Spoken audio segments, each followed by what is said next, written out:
Good evening, and welcome back to the Sleepy History channel. Tonight, we're not just reading history, we're peering through the veils of time into a realm where faith and superstition intertwined, and justice took on the shape of mystery itself.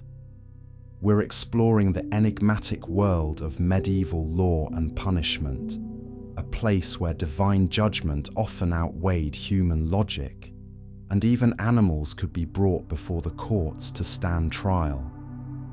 I want to extend a warm greeting to you, dear listener. Whether you are curled up under the covers, preparing to drift into sleep, or simply seeking a quiet moment of reflection, I'm truly delighted that you've chosen to spend this twilight hour with me. If you feel like sharing, let me know where in the world you're listening from, or what time of day it is for you right now. For now, get cozy, settle in, and let the whispers of medieval Europe carry you away. Our journey begins in a courtroom unlike any other, where pigs, donkeys, and even insects once faced the full weight of justice. Now let's begin.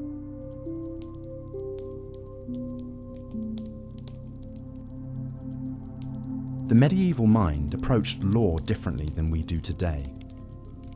Where we seek consistency and precedent, they often relied on tradition, divine judgment, and what we might charitably call creative problem solving. Laws were not merely rules to be followed, but reflections of deeply held beliefs about morality, social order, and the very nature of truth itself. Consider the peculiar case of animal trials, a legal tradition that flourished across medieval Europe for several centuries. Yes, you heard correctly. Animals could be put on trial, complete with legal representation, formal proceedings, and even appeals. In 1386, a pig in Falaise, France, was tried and executed for killing an infant. The pig was dressed in human clothing for the execution, as if to emphasize its moral culpability. This was not an isolated incident, but part of a broader legal framework that held animals accountable for their actions in ways that seem almost fantastical to us now. These animal trials were not mere curiosities, but reflected deep-seated beliefs about justice and moral order. Medieval people believed that all of creation was bound by divine law, and when that law was broken, even by a beast, justice demanded satisfaction.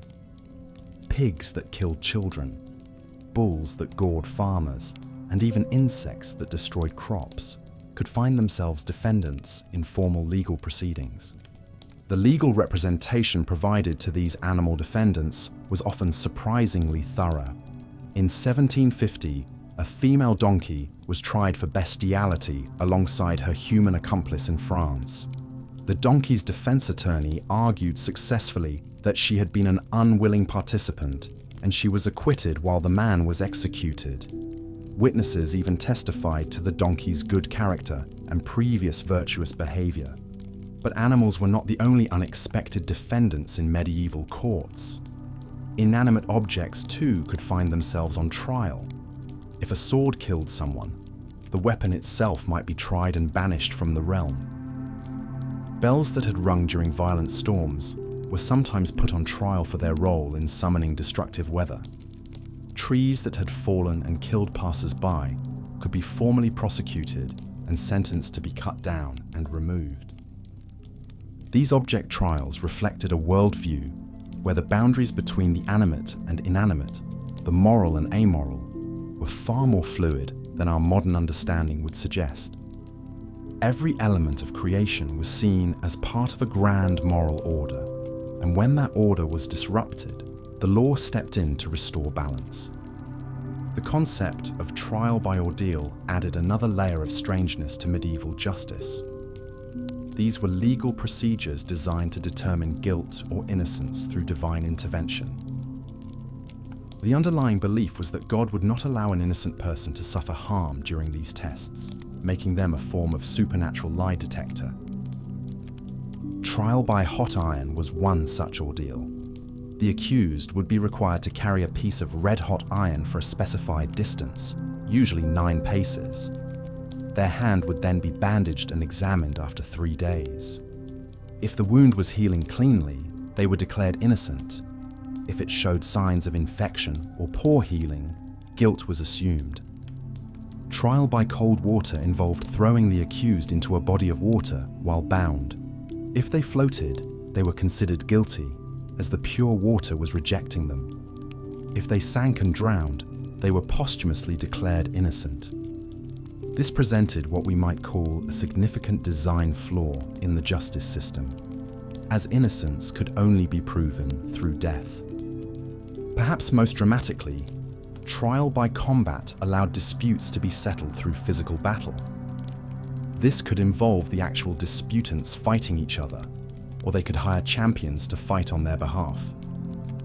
The belief was that God would ensure victory for the righteous party.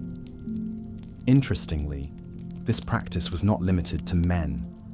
Women, clergy, and the elderly could all demand trial by combat, though they typically employed champions rather than fighting personally. The legal status of various professions in medieval Europe also produced some wonderfully strange laws. Executioners, for instance, occupied a peculiar position in society.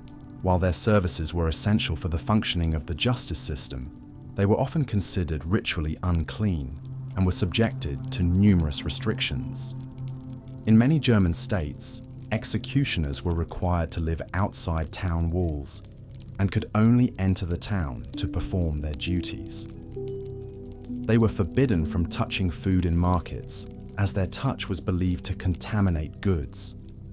Interestingly, executioners often supplemented their income by working as healers and veterinarians.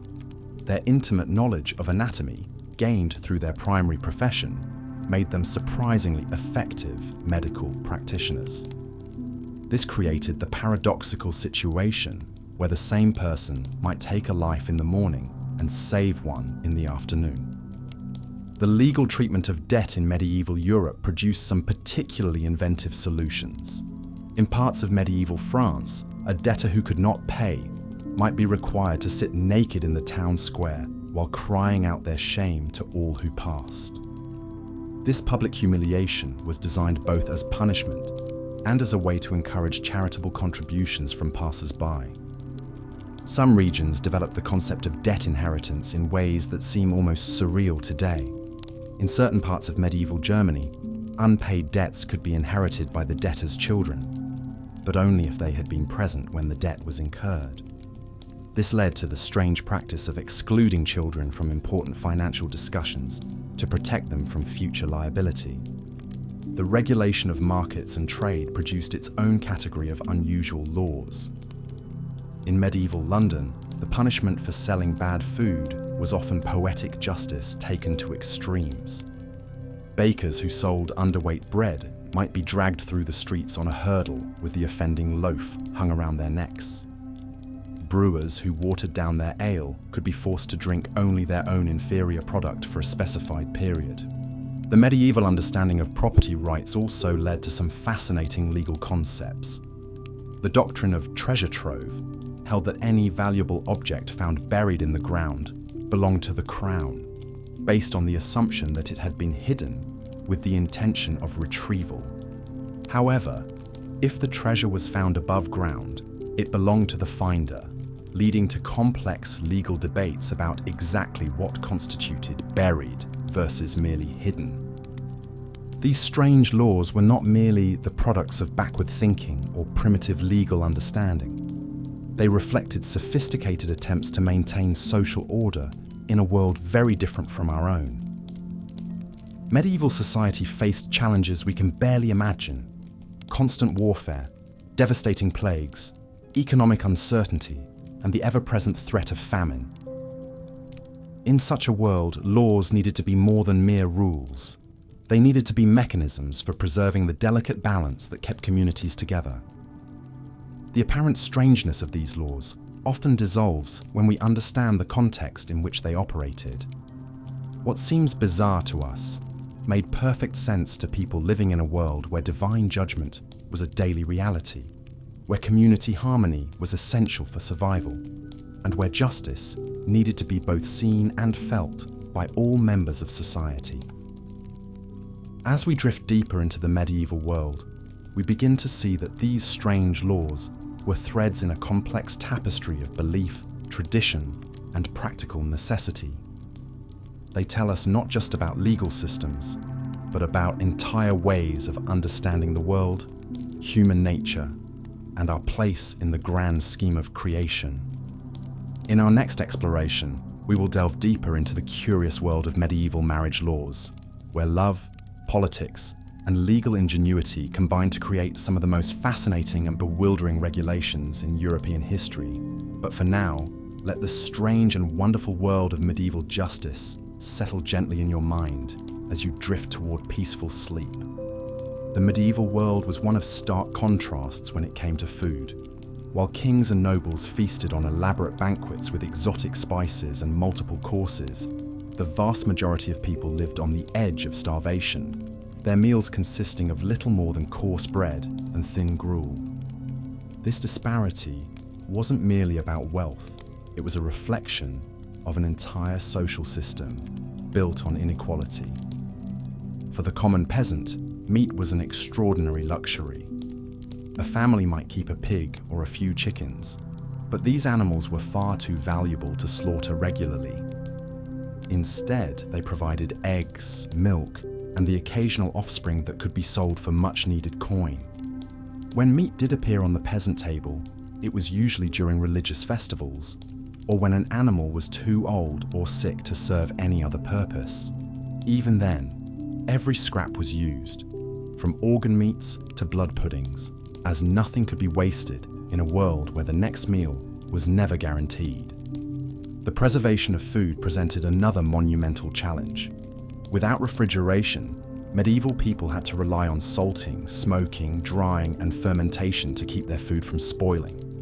Salt itself was expensive and often of poor quality, filled with impurities that could make preserved meats taste terrible or even cause illness. Fish were packed in barrels with heavy salt, creating a product that bore little resemblance to fresh seafood. Vegetables were pickled in vinegar or fermented into sauerkraut, while fruits were dried into leathery strips that could last through the winter months. But perhaps the most insidious problem was the widespread adulteration of food. Unscrupulous merchants and bakers, driven by poverty and desperation, regularly cut corners to maximize their profits.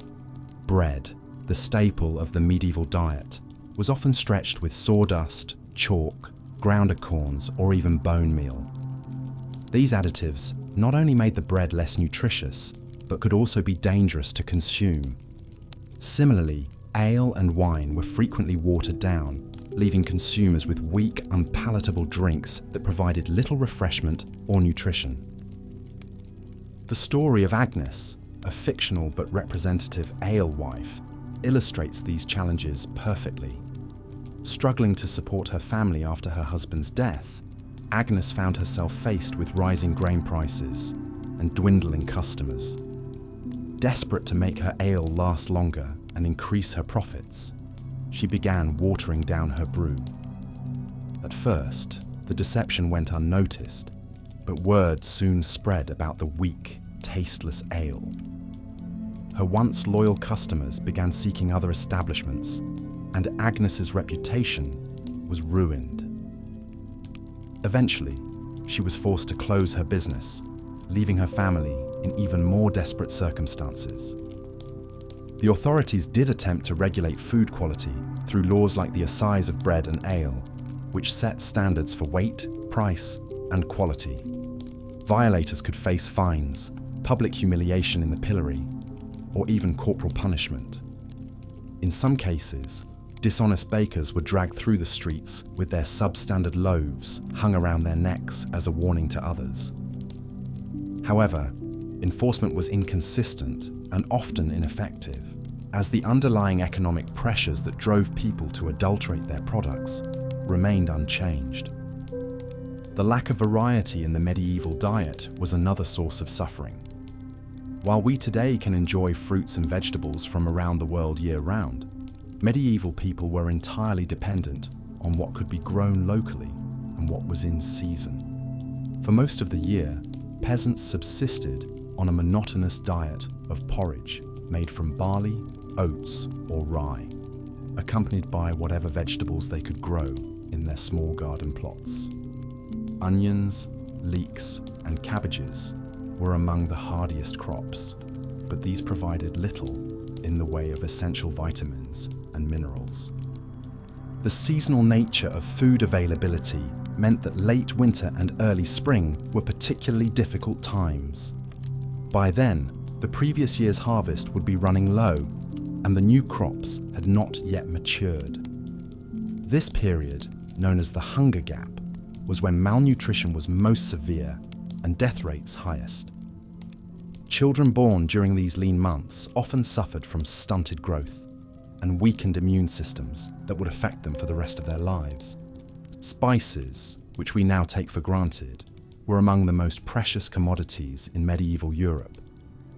Pepper, cinnamon, cloves, and nutmeg had to be transported over vast distances along dangerous trade routes, making them extraordinarily expensive.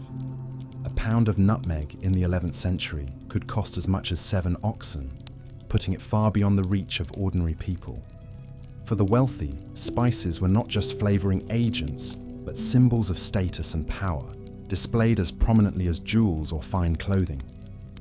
The contrast between rich and poor was perhaps nowhere more evident than in the royal feast.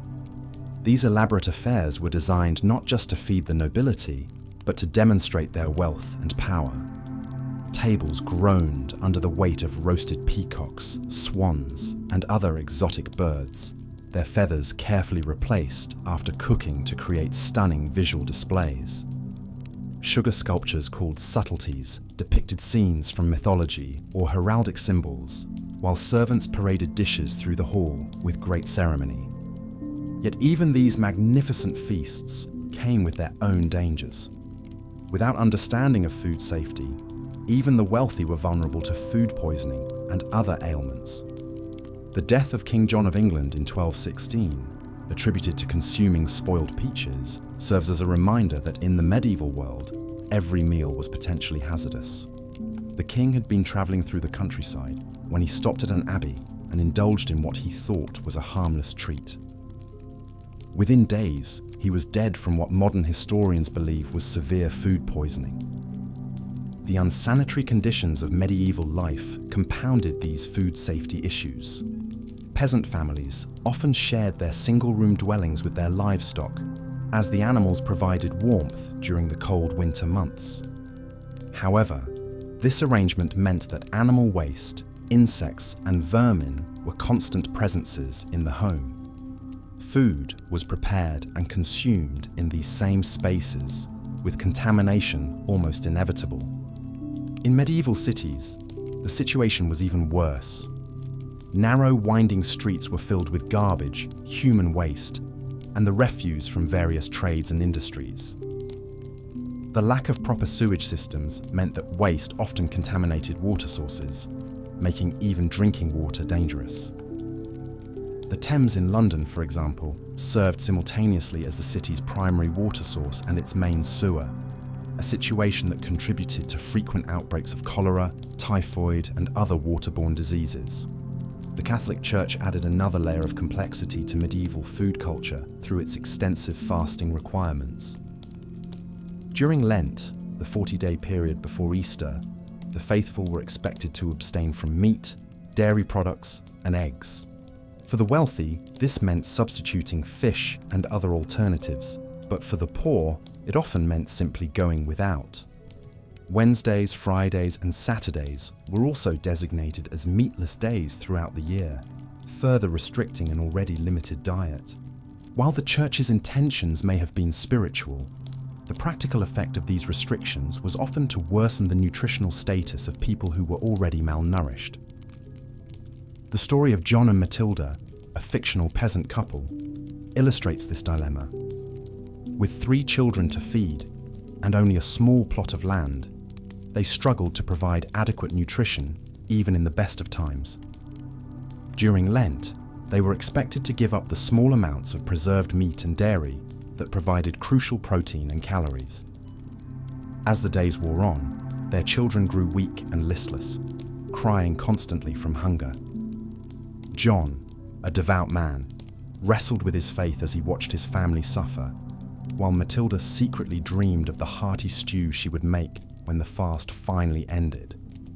Not all of the church's influence on food was negative, however. Monasteries and abbeys, with their extensive landholdings and well-organized communities, often served as centers of agricultural innovation. Monks pioneered new techniques in crop rotation, irrigation, and animal husbandry that gradually improved food production. They also served as sources of charity, distributing bread and ale to the hungry and providing shelter for travelers and pilgrims. The story of St. Hildegard of Bingen exemplifies the positive aspects of the church's relationship with food. Born into a noble family in 12th century Germany, Hildegard became an abbess and was renowned for her knowledge of herbal medicine and nutrition. She wrote extensively about the properties of different grains and foods, advocating for spelt as a healthier alternative to common wheat. Under her guidance, the nuns at her abbey produced high-quality bread that was distributed to the sick and poor in the surrounding community. Hildegard's holistic approach to nutrition, which emphasized the connection between food and health, was remarkably prescient and would not be fully appreciated until modern times. The Great Famine of 1315 to 1322 represents perhaps the darkest chapter in medieval food history. A catastrophic combination of climate change, crop failures, and political instability plunged much of Europe into 7 years of starvation and misery. Contemporary chronicles paint a horrifying picture of the suffering endured by ordinary people. The Flemish chronicler William of Nangis wrote that men ate dogs, horses, cats, and other unclean things, while other accounts describe people resorting to cannibalism in their desperation. The famine hit different regions with varying severity, but nowhere was spared entirely. In some areas of the Low Countries and Scandinavia, mortality rates reached 10 to 25% of the population. The German city of Erfurt saw an average of 16 deaths per day during the worst years, compared to just 2 per day in normal times. The psychological impact of the famine was as devastating as the physical toll, creating a generation scarred by the memory of extreme hunger and loss. Even in normal times, the threat of food scarcity was never far away. A single failed harvest could spell disaster for entire communities, and peasant families lived in constant fear of the next crisis. This precarious existence shaped every aspect of medieval life, from marriage and family planning to religious beliefs and social structures. People developed elaborate strategies for coping with scarcity, from complex systems of mutual aid to detailed knowledge of wild plants and alternative food sources. The contrast between medieval food culture and our modern abundance is striking. Today, we can walk into a supermarket and find fruits from South America, spices from Asia, and vegetables from around the world, all neatly packaged and ready to eat. We have access to a variety of foods that would have been unimaginable to even the wealthiest medieval nobles. Our understanding of nutrition, food safety, and preservation has transformed eating from a daily struggle into a source of pleasure and nourishment. Yet this abundance comes with its own challenges.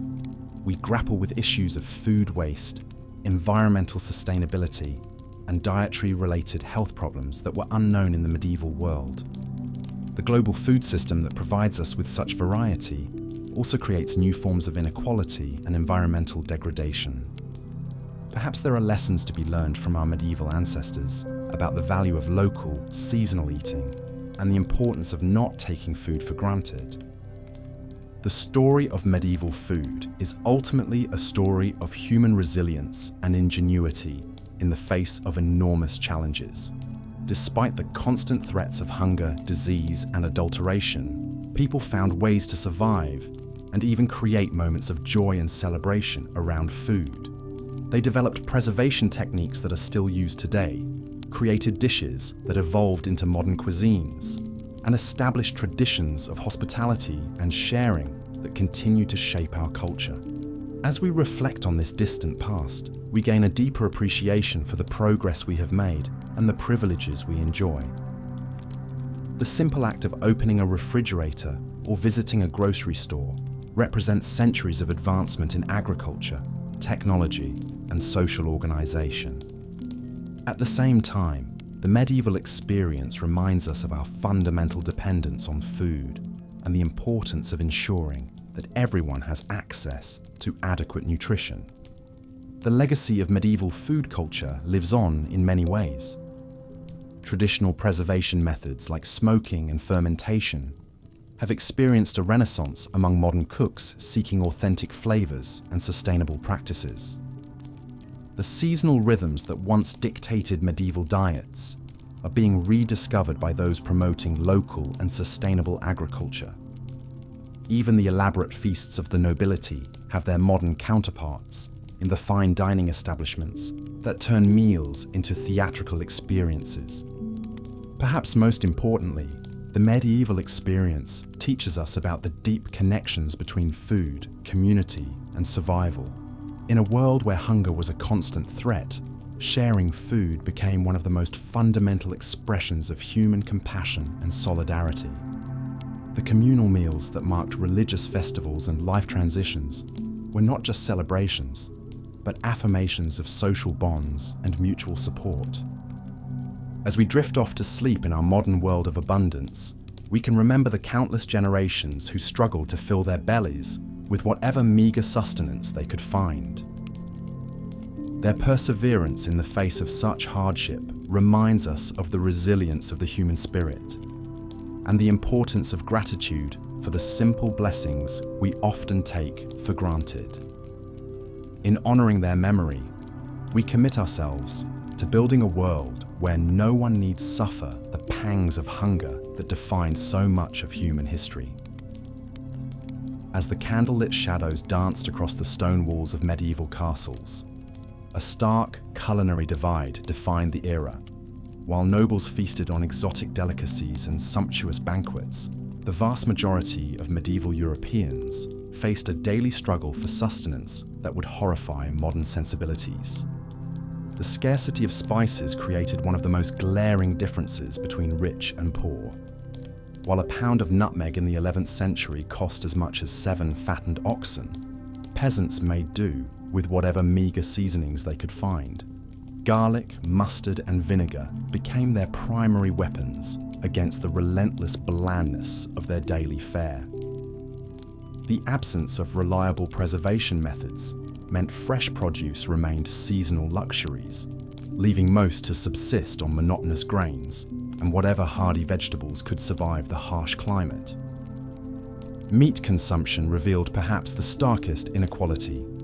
A prosperous peasant family might slaughter their pig only once a year, usually at Christmas, while nobles gorged themselves on elaborate dishes featuring exotic game. When meat did grace the peasant table, it often came in forms that would turn modern stomachs: organ meats, blood puddings, and cuts from animals too old or sick for other purposes. Fish offered some relief for those near water sources, but even this was typically preserved through heavy salting, creating a far cry from the delicate preparations we know today.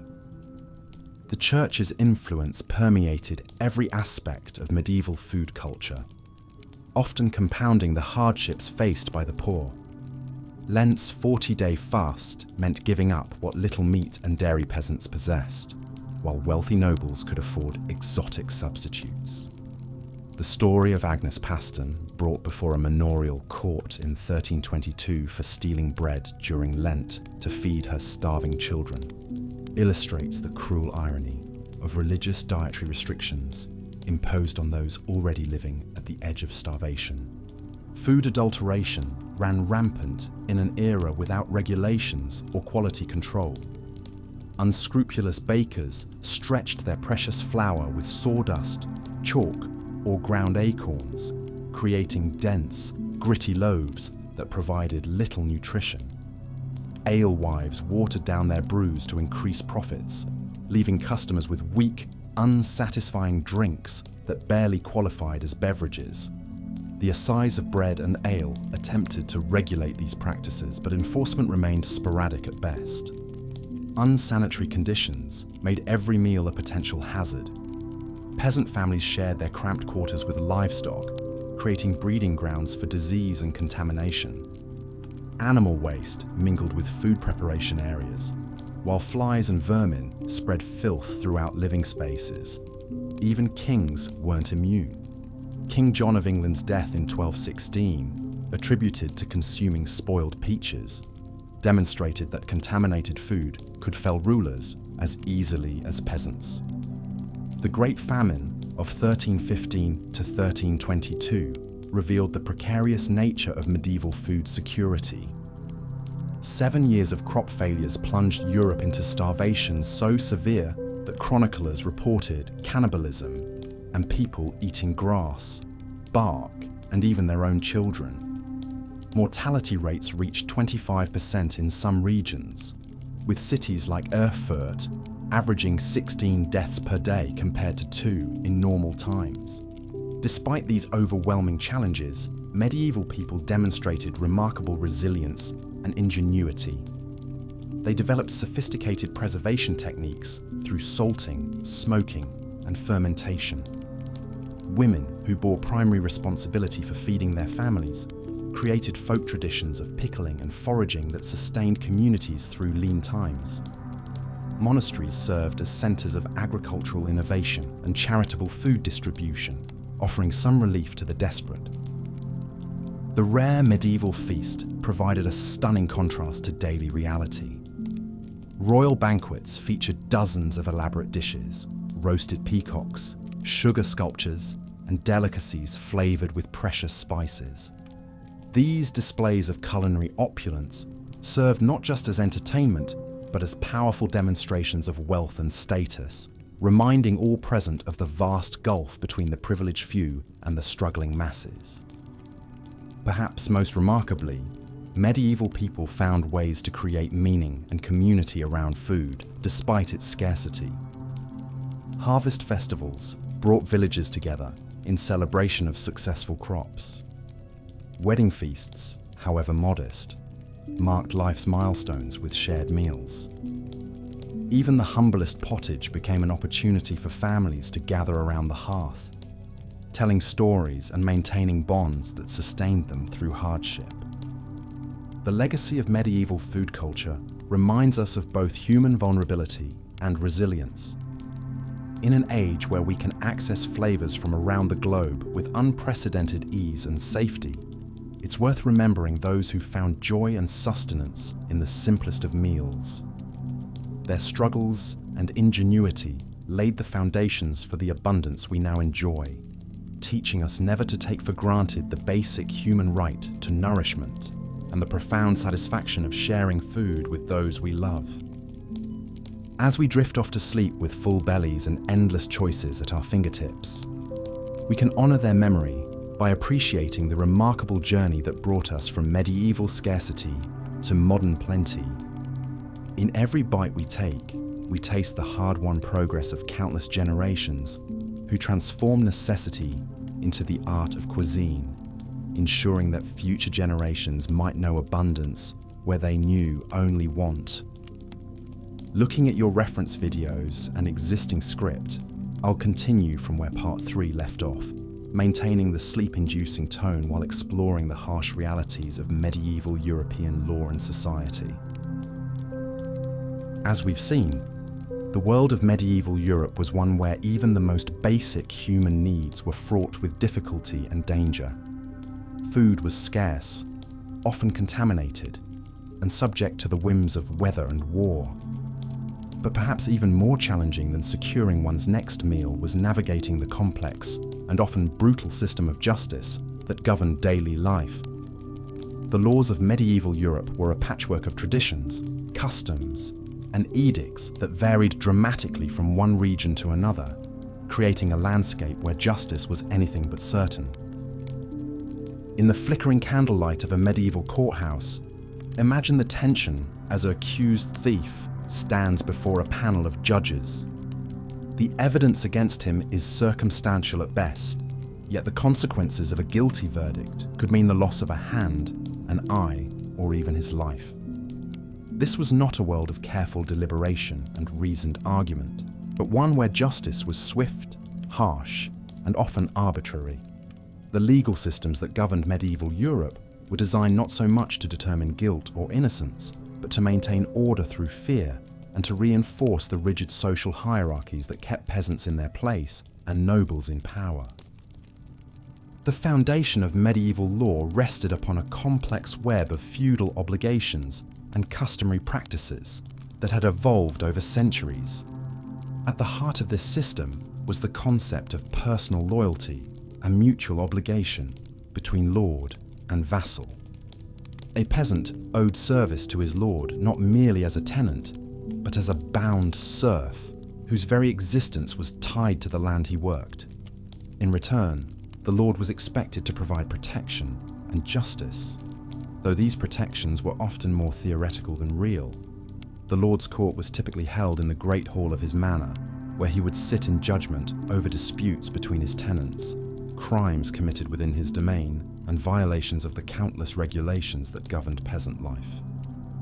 These manorial courts dealt with a bewildering array of offences, from the trivial to the serious. A peasant might find himself hauled before his lord for allowing his pigs to wander into a neighbour's garden, for failing to attend the required number of days of labour service, or for the serious crime of attempting to leave the manor without permission.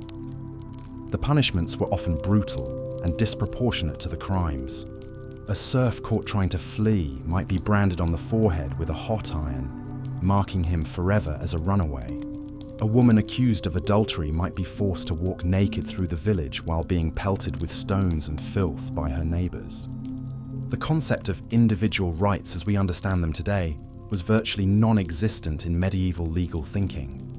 Justice was not about protecting the innocent or ensuring fair treatment, but about maintaining social order and reinforcing the authority of those in power. The idea that all people might be equal before the law would have been laughable to a medieval lord who saw himself as inherently superior to the peasants who worked his land. The law existed to serve the interests of the ruling class, and any benefits that might trickle down to the common people were incidental at best. Perhaps nowhere was this inequality more apparent than in the realm of criminal justice. When a crime was committed, the response of the authorities depended heavily on the social status of both the perpetrator and the victim. If a peasant stole a loaf of bread from a nobleman's table, he might face hanging or mutilation. But if a nobleman killed a peasant in a fit of rage, he might escape with nothing more than a fine paid to the victim's family. The wealthy could often purchase their way out of legal troubles through bribes, political connections, or by claiming benefit of clergy, a legal loophole that allowed those who could read Latin to be tried in ecclesiastical rather than secular courts, where punishments were typically less severe. The process of determining guilt or innocence in medieval courts often bore little resemblance to modern concepts of justice. Evidence as we understand it today was rarely considered decisive. Instead, medieval justice relied heavily on supernatural intervention and divine judgment to reveal the truth. This belief in divine justice gave rise to some of the most bizarre and brutal practices in the history of law, procedures that seem almost incomprehensible to modern minds, but were accepted as perfectly reasonable by medieval people who believed that God would not allow an innocent person to suffer unjustly. Trial by ordeal was one such practice, based on the assumption that divine intervention would protect the innocent while revealing the guilt of the wicked. There were several forms of ordeal, each more harrowing than the last. In the ordeal of hot iron, the accused would be required to carry a red-hot piece of metal for a prescribed distance, usually 9 paces. Their hand would then be bandaged and examined 3 days later. If the wound was healing cleanly, they were declared innocent.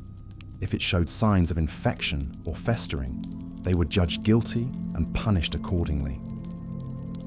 The ordeal of hot water required the accused to plunge their hand into a cauldron of boiling water to retrieve a stone or ring.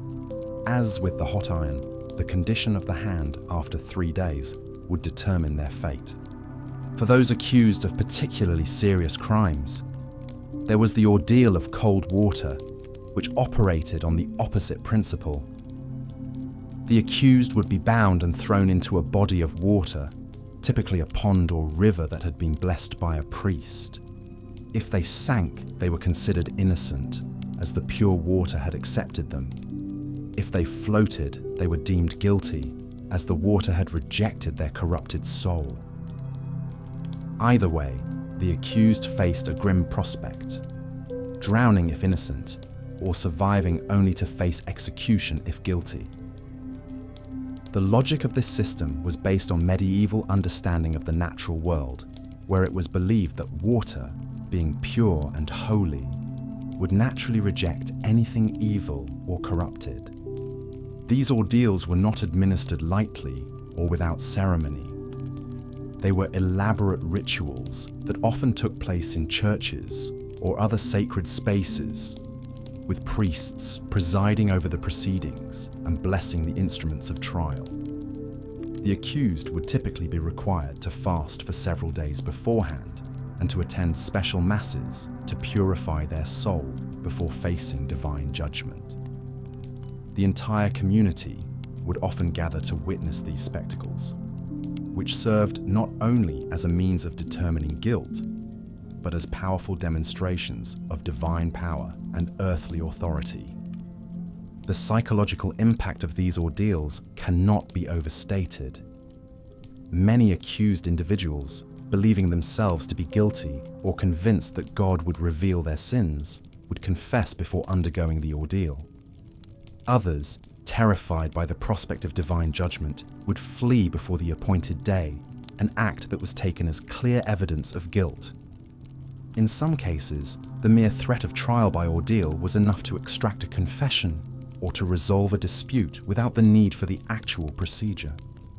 But perhaps even more telling about medieval attitudes toward justice was the practice of trial by combat, where disputes were resolved through armed conflict between the parties involved. This practice was based on the belief that God would grant victory to the party in the right, ensuring that justice would prevail through strength of arms. Trial by combat could be invoked for a wide range of disputes, from accusations of treason and murder to disagreements over property rights and commercial contracts. The combatants would fight with weapons appropriate to their social status. Nobles might use swords and shields, while commoners might be armed with clubs or staffs. The rules governing trial by combat were surprisingly elaborate and formal. The fight would take place in a designated area, often a field outside the town walls, with strict boundaries marked out to prevent either combatant from fleeing. Officials would oversee the proceedings to ensure that the combat was conducted fairly, though what constituted fairness in a system based on mortal combat was itself questionable. The fight would continue until one party was killed, severely wounded, or surrendered by crying out for mercy. Victory was taken as clear evidence of divine favor and thus of the righteousness of the winner's cause. For those unable to fight for themselves due to age, disability, or gender, the system allowed for the appointment of champions who would fight on their behalf. This created a class of professional fighters who made their living by serving as champions in legal disputes. These men were often skilled warriors who would fight for whoever could afford their services, regardless of the merits of the case. The wealthy could hire the best champions, while the poor were left to find whatever representation they could afford or to fight for themselves against potentially superior opponents. Women, being generally barred from combat, faced particular challenges in a system that relied so heavily on physical prowess to determine justice. They could appoint male champions to fight for them, but this put them at the mercy of men who might not be entirely committed to their cause. In some cases, women were allowed to fight against male accusers, but under conditions that were heavily stacked against them. A woman accused of killing her husband, for example, might be required to fight while standing in a pit up to her waist, with one arm tied behind her back, while her male opponent fought with full mobility and weaponry. The brutality of these legal procedures extended beyond the courtroom to the punishments that were meted out to those found guilty. Medieval justice was based on the principle of retribution rather than rehabilitation, and punishments were designed to be both severe and public, serving as deterrents to others who might be tempted to break the law.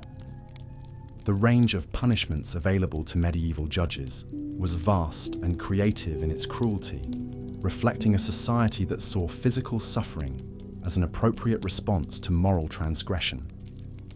For theft, one of the most common crimes in an age of widespread poverty, the punishments varied according to the value of the stolen goods and the social status of the thief.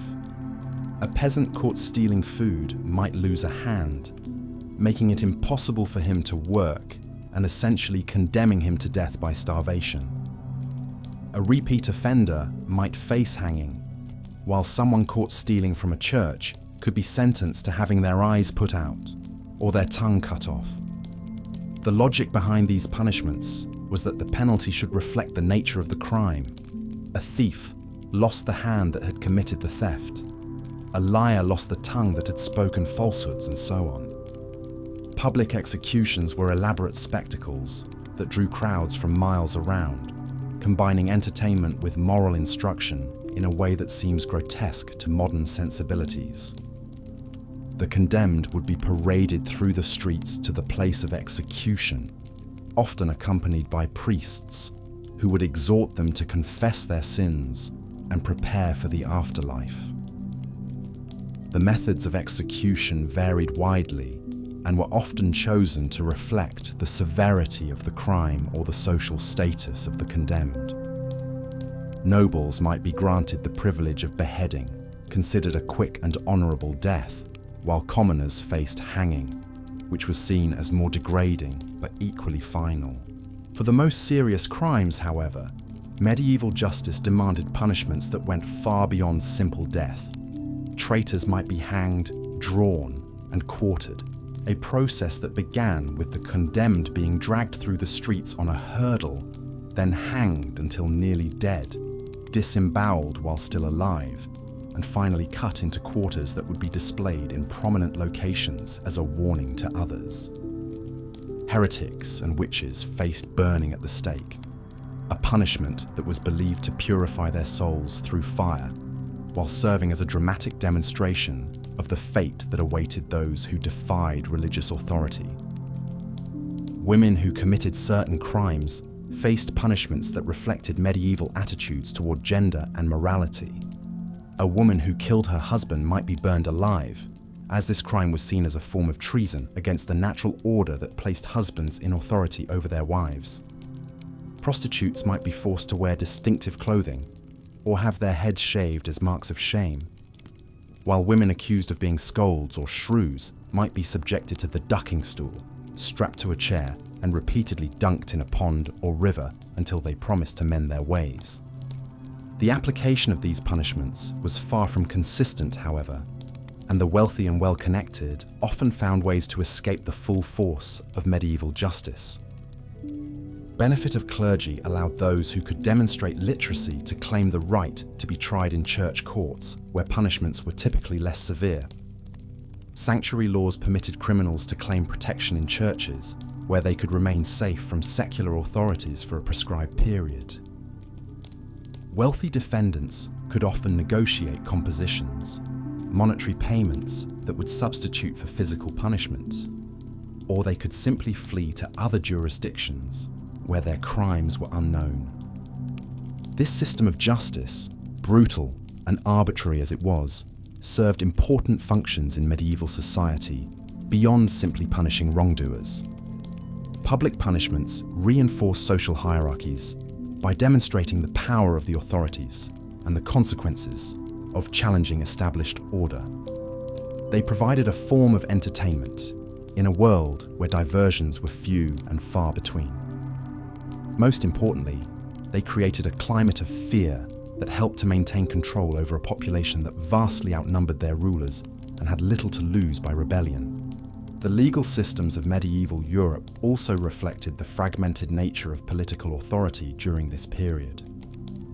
A person traveling from one region to another might find themselves subject to completely different laws and customs, creating a confusing patchwork of jurisdictions and legal traditions. Canon law, derived from church teachings and papal decrees, governed matters relating to marriage, morality, and religious observance. Roman law, preserved in the legal codes of the ancient empire, influenced the development of legal systems in many parts of Europe. Germanic tribal laws, passed down through oral tradition and gradually codified, governed many aspects of daily life in regions that had been settled by barbarian tribes. Local customs and traditions added another layer of complexity to this legal maze. What was considered a crime in one village might be perfectly acceptable in another. Marriage customs, property rights, and commercial practices all varied from place to place, creating endless opportunities for confusion and conflict. A merchant traveling from town to town had to be familiar with the specific laws and customs of each place he visited, as ignorance of local law was rarely accepted as an excuse for transgression. The church played a particularly important role in medieval legal systems, not only through its own canon law, but through its influence on secular courts and its provision of educated clerks who could read and write legal documents. Many medieval laws were designed to enforce Christian morality and to support the authority of the church. Blasphemy, heresy, and failure to attend Mass were serious crimes that could result in severe punishment. The church's extensive landholdings and its role as a major economic and political power meant that ecclesiastical courts often had jurisdiction over matters that would be considered purely secular today. As we consider these harsh realities of medieval justice, it becomes clear that the legal systems of this period were shaped by fundamentally different assumptions about human nature, divine will, and social order than those that govern modern societies. The idea that justice should be impartial, that punishment should fit the crime, or that all people should be equal before the law were foreign concepts in a world where social hierarchy was seen as divinely ordained and where the primary purpose of law was to maintain order rather than to protect individual rights. The legacy of these medieval legal systems can still be seen in many aspects of modern law, from the adversarial nature of court proceedings to the use of juries to determine guilt or innocence. But the evolution from the brutal and arbitrary justice of the Middle Ages to the more humane and rational legal systems of today has been a long and gradual process, marked by countless struggles for reform and recognition of human dignity. As we drift deeper into sleep, let these images of medieval justice fade into the background of our consciousness.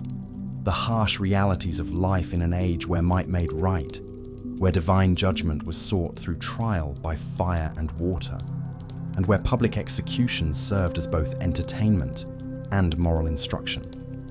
These were the foundations upon which our modern world was built, the dark soil from which grew the ideas of human rights, due process, and equal justice under law that we now take for granted. Rest easy, knowing that while the struggles of our medieval ancestors were real and often brutal, they also laid the groundwork for the more just and humane societies we inhabit today. Their suffering was not in vain, for it taught humanity hard lessons about the importance of fairness, compassion, and the rule of law. And in their stories of endurance in the face of arbitrary power and cruel justice, we find inspiration for our own ongoing efforts to create a world where all people can live with dignity and hope. Word count: 1847. The life of a peasant in medieval Scotland was marked by the constant struggle against both human oppression and the unforgiving forces of nature. While clan warfare raged overhead, and English armies periodically swept across the border bringing devastation, The common folk faced their own daily battles that were no less dire for being mundane. Consider the plight of Hamish MacLeod, a crofter working a small strip of land on the estates of his clan chief. Each morning before dawn, he would wake to the sound of his wife Margaret grinding oats for the day's porridge, the rhythmic scraping of stone against stone, a familiar soundtrack to their existence. Their single-room dwelling, shared with a cow and several chickens for warmth, was perpetually damp from the highland mists that seemed to seep through every crack in the stone walls. The soil Hamish worked was thin and rocky, grudgingly yielding crops of oats and barley that formed the backbone of their diet. A good harvest might see the family through the winter months, but a poor one meant watching their children's faces grow gaunt with hunger as the stores dwindled. The spectre of famine was never far away, and when it struck, entire communities could be reduced to eating grass, bark, and whatever roots they could dig from the frozen ground. Even in times of relative plenty, the quality of food available to peasants like Hamish was poor by any standard. Bread was often made from inferior grains, mixed with whatever fillers could be found: ground acorns, peas, or even sawdust when times were particularly desperate. The resulting loaves were dense, gritty affairs that could break teeth and provided little nourishment. Meat was a rare luxury, perhaps a bit of salted pork at Christmas, or when an animal died of natural causes.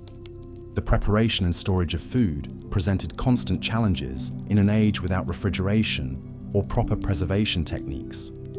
Grain had to be carefully protected from rats and moisture, yet storage facilities were primitive at best. Milk soured quickly, meat spoiled rapidly in warm weather, and even ale, the common drink of choice since water sources were often contaminated, could turn rancid if not consumed promptly. The very act of eating was fraught with danger in ways that would be unimaginable today. Contamination was rampant, with livestock often kept in the same spaces where food was prepared and consumed. Flies buzzed constantly between animal waste and cooking pots, while vermin scurried through grain stores and kitchen areas. Food poisoning was common, and even nobles were not immune. King John of England himself died in 1216 after consuming spoiled peaches. Adding to these hardships were the religious restrictions imposed by the Catholic Church.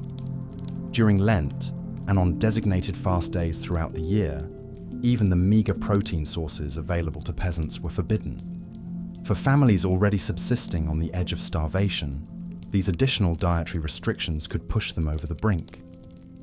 Margaret MacLeod would watch helplessly as her children grew weaker during the 40 days of Lent, knowing that their few precious eggs and strips of dried fish must be put away in observance of church law. The unscrupulous practices of food producers added another layer of misery to peasant life. Bakers regularly adulterated their bread with sawdust, chalk, or ground bones to stretch their supplies. Alewives watered down their brews to increase profits, leaving their customers with weak, unsatisfying drinks that provided little of the nutrition and calories they desperately needed. While laws existed to prevent such practices, enforcement was sporadic and often ineffective. Perhaps most tragic was the stark inequality that defined medieval Scottish society. While peasants like Hamish and Margaret scraped together meals of thin porridge and stale bread, the halls of their clan chiefs groaned under the weight of elaborate feasts. Roasted meats, exotic spices, fine wines, and delicate pastries graced the tables of the nobility, who consumed more in a single meal than a peasant family might see in a month.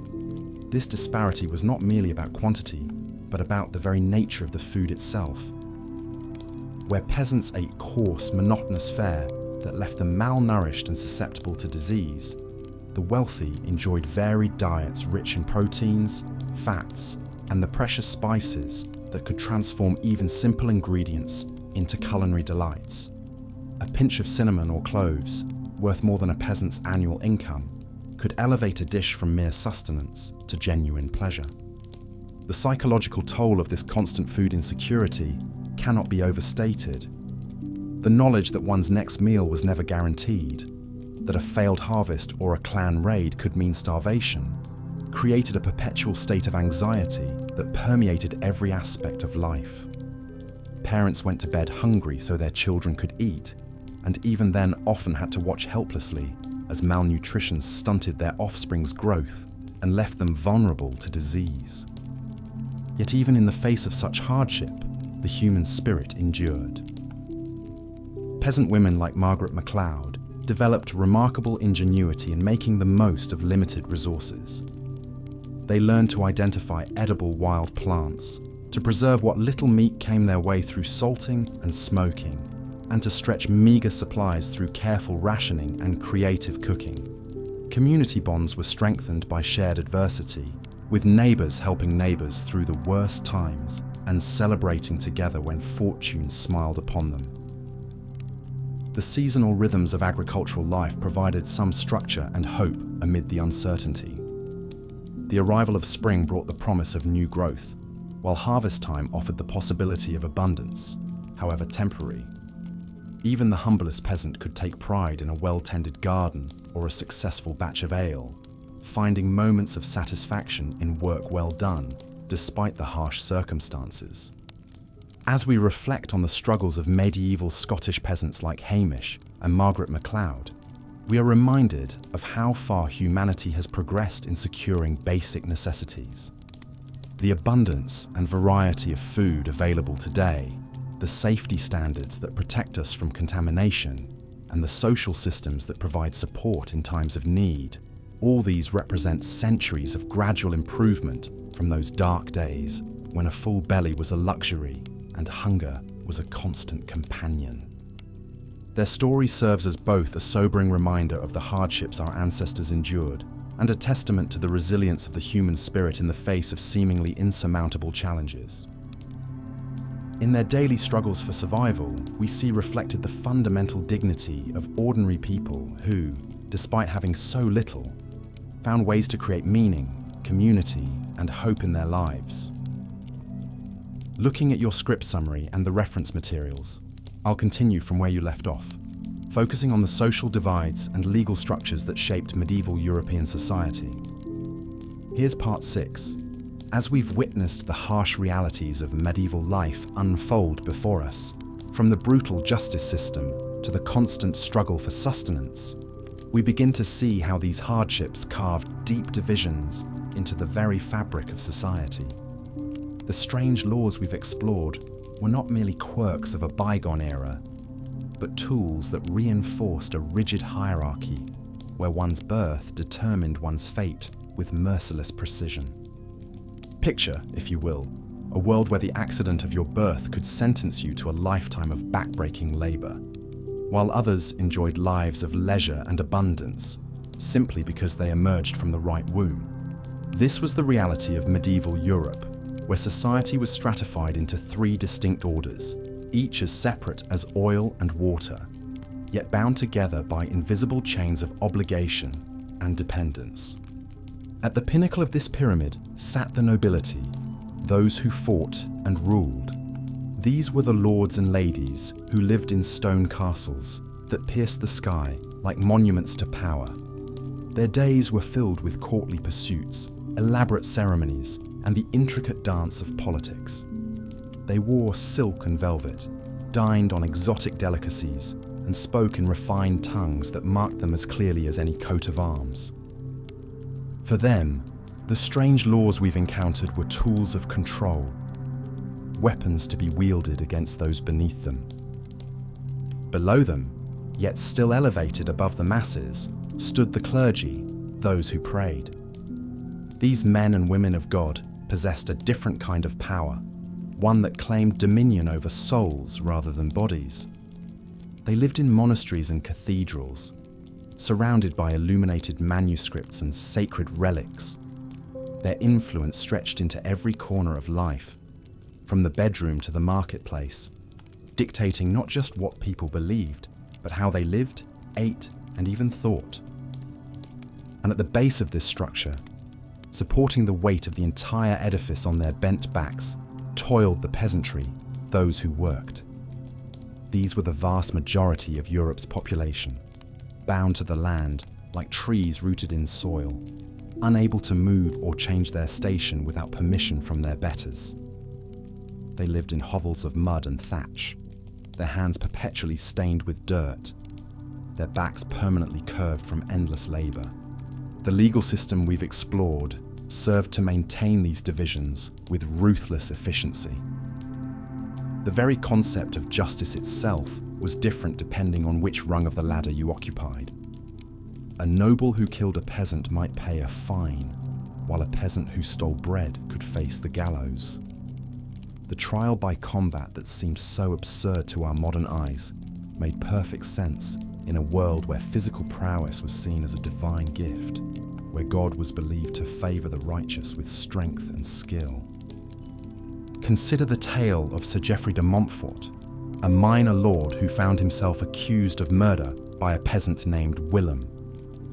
The accusation was serious, the evidence compelling, yet when the matter came before the court, it was not witnesses or physical proof that would determine guilt or innocence. Instead, the two men faced each other in a circle of packed earth, armed with sword and shield, while nobles and commoners alike gathered to watch divine justice unfold. Willem, though strong from years of farm labor, had never held a sword in anger. His calloused hands, so skilled with plough and scythe, fumbled with the unfamiliar weight of steel. Sir Geoffrey, trained from childhood in the arts of war, moved with the fluid grace of a born killer. The outcome was never truly in doubt. When Willem fell, his blood seeping into the earth he had worked all his life, the crowd nodded in satisfaction. God had spoken, justice had been served. But this was justice only in the eyes of those who crafted the system. To the peasants watching their champion die, it was yet another reminder of their powerlessness, another demonstration that the law existed, not to protect them, but to keep them in their place. The strange laws of medieval Europe were not bugs in the system, they were features, carefully designed to preserve a social order that benefited the few at the expense of the many. This rigid hierarchy extended beyond the courtroom into every aspect of daily life. Sumptuary laws dictated what each class could wear, ensuring that a glance was enough to determine someone's social status. A peasant caught wearing silk could be publicly whipped, while a merchant who dared to don the colors of nobility might find himself stripped of his wealth and status. These laws served as constant reminders that crossing the boundaries between classes was not just difficult, it was forbidden. The very food people ate was regulated by their station. While nobles feasted on exotic spices that cost more than a peasant's annual income, the common folk were often forbidden from hunting the game that roamed freely through their fields. Poaching a deer from the lord's forest was not just theft. It was an assault on the natural order itself, punishable by death or mutilation. The irony was bitter. These animals might destroy a peasant's crops, leaving his family to face starvation, yet he could not touch them without risking his life. Marriage, too, was subject to the whims of the social hierarchy. Peasants could not marry without their lord's permission, and that permission often came with a price. The right to choose one's own spouse, something we consider fundamental, was a luxury reserved for those with wealth and status.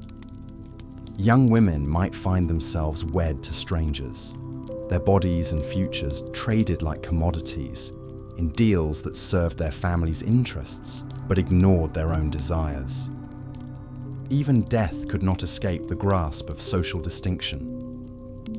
The wealthy were buried in elaborate tombs within consecrated ground, their souls speeded to heaven by paid prayers and costly masses. The poor were often dumped into unmarked graves, their passage to the afterlife dependent on the charity of others. In a world where the promise of heaven was often the only comfort available to the suffering masses, even this final hope was rationed according to one's ability to pay. The Church, despite its teachings of equality before God, was deeply complicit in maintaining these divisions. While Christ had preached that the meek would inherit the earth, his earthly representatives seemed more interested in ensuring that the meek remained meek. Bishops lived like princes, their palaces rivaling those of secular lords, while village priests struggled to maintain their authority over congregations who often knew as much scripture as they did. The doctrine of the three orders was not merely a social convenience, it was presented as divine will. Peasants were told that their suffering was part of God's plan, that their earthly toil would be rewarded in heaven, but only if they accepted their fate without complaint. Those who questioned this arrangement were not just rebels, they were heretics, challenging the very structure that God himself had ordained. Yet beneath the surface of this seemingly stable system, tensions simmered like water in a kettle. The same laws that maintained order also created the conditions for explosive rebellion. When people have nothing left to lose, when the law offers no protection and no hope for improvement, when justice becomes a mockery and mercy a foreign concept, desperation can transform the meekest souls into revolutionaries.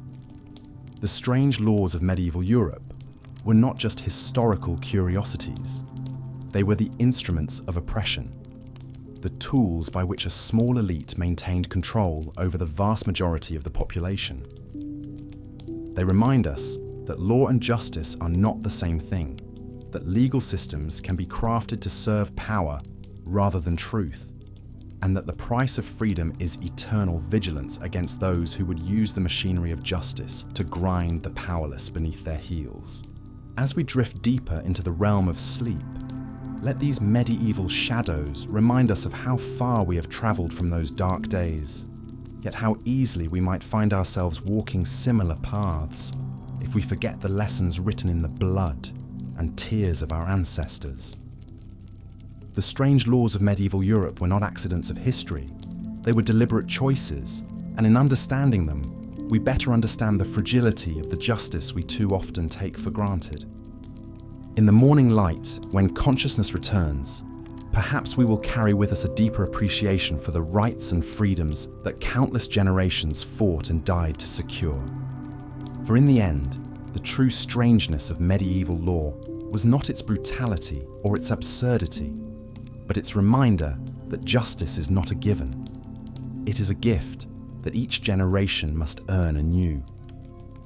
Rest now and let the whispers of history carry you toward dreams, where the scales of justice are balanced not by the weight of gold or the strength of arms, but by the simple recognition that all souls, regardless of birth or station, deserve dignity, compassion, and the chance to live free from the strange and terrible laws that once held our ancestors in chains.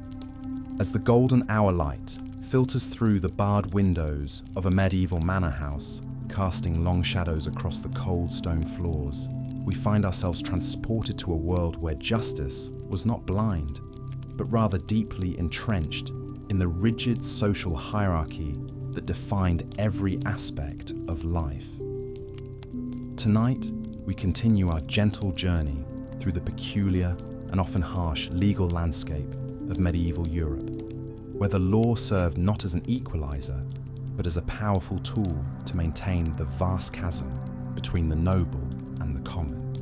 The medieval legal system was a complex web of overlapping jurisdictions and competing authorities, each with their own interpretation of justice. At the highest level sat the king's courts, dispensing royal justice with ceremonies that bordered on the theatrical. Below them operated the ecclesiastical courts of the church, wielding both spiritual and temporal power over matters of morality and faith. And scattered throughout the countryside were the manor courts, where local lords held sway over their peasants with an authority that was both absolute and arbitrary. But perhaps nowhere was the inequality of medieval justice more apparent than in the concept of ● the ancient Germanic practice of assigning monetary values to human lives based on social status. Under this system, the life of a nobleman might be worth 30 times that of a common peasant, and these valuations were not merely symbolic, but formed the basis for legal compensation in cases of murder or injury. A lord who killed a serf might pay a few silver coins to the victim's family, while a peasant who dared raise a hand against nobility faced execution without question. The courts themselves reflected this stark social divide in their very architecture and procedure.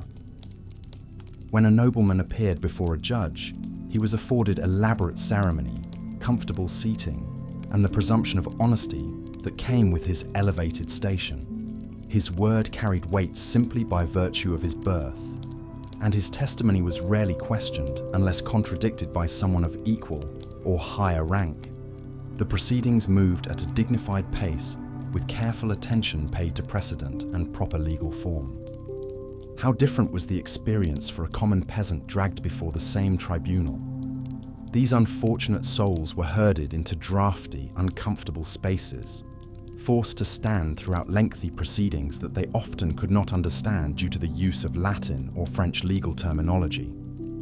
Their own testimony was viewed with suspicion, requiring multiple witnesses or the support of their betters to carry any credibility. The very clothes they wore marked them as inferior, their rough homespun garments a stark contrast to the fine silks and furs of their social superiors. The punishments meted out by these courts further reinforced the social order through their deliberate inequality. When a nobleman was convicted of a crime, he might face exile, the loss of lands, or at worst, a swift execution by sword, a death considered honorable and befitting his station. The wealthy could often purchase pardons or commute their sentences through substantial payments to the crown, transforming justice into yet another commodity available only to those with means. For the common people, however, punishment was designed to be both severe and publicly humiliating. The stocks and pillory were favourite devices for minor infractions, forcing the guilty to endure not only physical discomfort, but the jeers and abuse of their neighbours. More serious crimes brought flogging, branding, or the loss of limbs, punishments that left permanent marks of shame upon the survivor. The gallows were reserved for the most heinous offences, but even here, class distinctions persisted. While nobles were granted the mercy of a quick death, commoners often faced the slow strangulation of hanging or the prolonged agony of more elaborate execution methods. The legal proceedings themselves were often elaborate performances designed as much to reinforce social hierarchy as to determine guilt or innocence. Trial by ordeal remained a common practice well into the medieval period, based on the belief that divine intervention would protect the innocent from harm. These ordeals took many forms, each more terrifying than the last for those forced to endure them. The ordeal of hot iron required the accused to carry a piece of red-hot metal for a prescribed distance, usually 9 steps, before having their hands bandaged and examined 3 days later. If the wounds showed signs of healing, they were declared innocent. If infection had set in, guilt was assumed. The ordeal of boiling water demanded that the accused plunge their hand into a cauldron of bubbling liquid to retrieve a stone or ring from the bottom. Again, the condition of their flesh after 3 days would determine their fate. Perhaps most chilling was the ordeal of cold water, where the accused was bound and thrown into a pond or river. If they sank, they were considered innocent, but often drowned in the process. If they floated, it was taken as proof that the water, as God's creation, had rejected them, confirming their guilt and condemning them to death. The cruel irony was that survival itself became evidence of wrongdoing. These ordeals were not applied equally across society. Nobles and clergy could often avoid them entirely through their connections and influence, or substitute monetary payments in their place. When members of the upper classes were subjected to ordeals, they were frequently allowed to nominate champions to undergo the trial on their behalf, while peasants had no such luxury and faced these terrifying tests with their own flesh and blood. The church played a particularly complex role in medieval justice, simultaneously offering sanctuary to some while condemning others to horrific fates. Ecclesiastical courts handled matters of moral transgression, heresy, and witchcraft, with a zeal that often bordered on the fanatical. The Inquisition, that most dreaded of church institutions, wielded techniques of interrogation and torture that were refined to extract confessions from even the most innocent defendants. Women, particularly those of lower social standing, were especially vulnerable to accusations of witchcraft. A widow with property that neighbors coveted, a healer whose remedies seemed too effective, or simply an elderly woman with a sharp tongue might find herself dragged before church authorities on charges of consorting with devils. The trials that followed were elaborate theatre designed to confirm predetermined guilt rather than seek truth. The accused witch faced an impossible situation. If she confessed immediately, she confirmed her guilt and faced burning at the stake. If she maintained her innocence, she was subjected to increasingly severe torture until pain forced her to admit to crimes she had never committed. The methods employed were both ingenious and horrifying. The strappado, which dislocated shoulders and arms, the rack, which stretched bodies until joints separated, and the thumbscrews, which crushed fingers with excruciating precision. Even the search for evidence of witchcraft reflected the biases of the age. The famous devil's marks that inquisitors sought on accused women's bodies were often nothing more than birthmarks, scars, or moles that any person might possess. Yet when found on a wealthy merchant's wife, such marks might be dismissed as natural imperfections, while the same blemishes on a peasant woman became irrefutable proof of supernatural corruption. The treatment of accused witches during imprisonment further demonstrated the class-based nature of medieval justice. Noble women accused of sorcery were often confined in relative comfort, provided with adequate food and clothing while awaiting trial. They might receive visits from family members and spiritual advisors, and their interrogations proceeded with at least the pretense of legal procedure. Common women, however, were thrown into dank, rat-infested dungeons, where they faced deliberate deprivation designed to weaken their resistance. They were stripped of their clothing and forced to endure cold, hunger, and the constant threat of sexual assault by their jailers. The psychological torture of isolation and uncertainty was often as effective as any physical abuse in breaking down their defenses. The very language used in legal proceedings reinforced social hierarchies in subtle but powerful ways. When nobles appeared in court, they were addressed with elaborate titles and honorifics that emphasized their elevated status. Their crimes, when acknowledged at all, were described in euphemistic terms that minimized their severity. A nobleman who murdered a peasant might be said to have acted in righteous anger or to have corrected an insolent servant, language that transformed cold-blooded killing into acceptable social discipline. Peasants, by contrast, found their actions described in the harshest possible terms. A hungry farmer who poached a rabbit from his lord's forest became a thief and violator of sacred property. A woman who spoke harshly to her betters was transformed into a disturber of the peace and challenger of divine order. This linguistic manipulation served to justify the severe punishments that inevitably followed, making extreme penalties seem not only appropriate, but necessary for the preservation of social stability. The concept of legal representation, so fundamental to our modern understanding of justice, was virtually unknown for the common people of medieval Europe. While wealthy defendants could employ learned advocates to argue their cases and navigate the complexities of legal procedure, peasants faced the intimidating machinery of justice entirely alone. They were expected to understand Latin legal terminology, comprehend arcane procedural requirements, and present coherent defenses, despite having no education or training in such matters.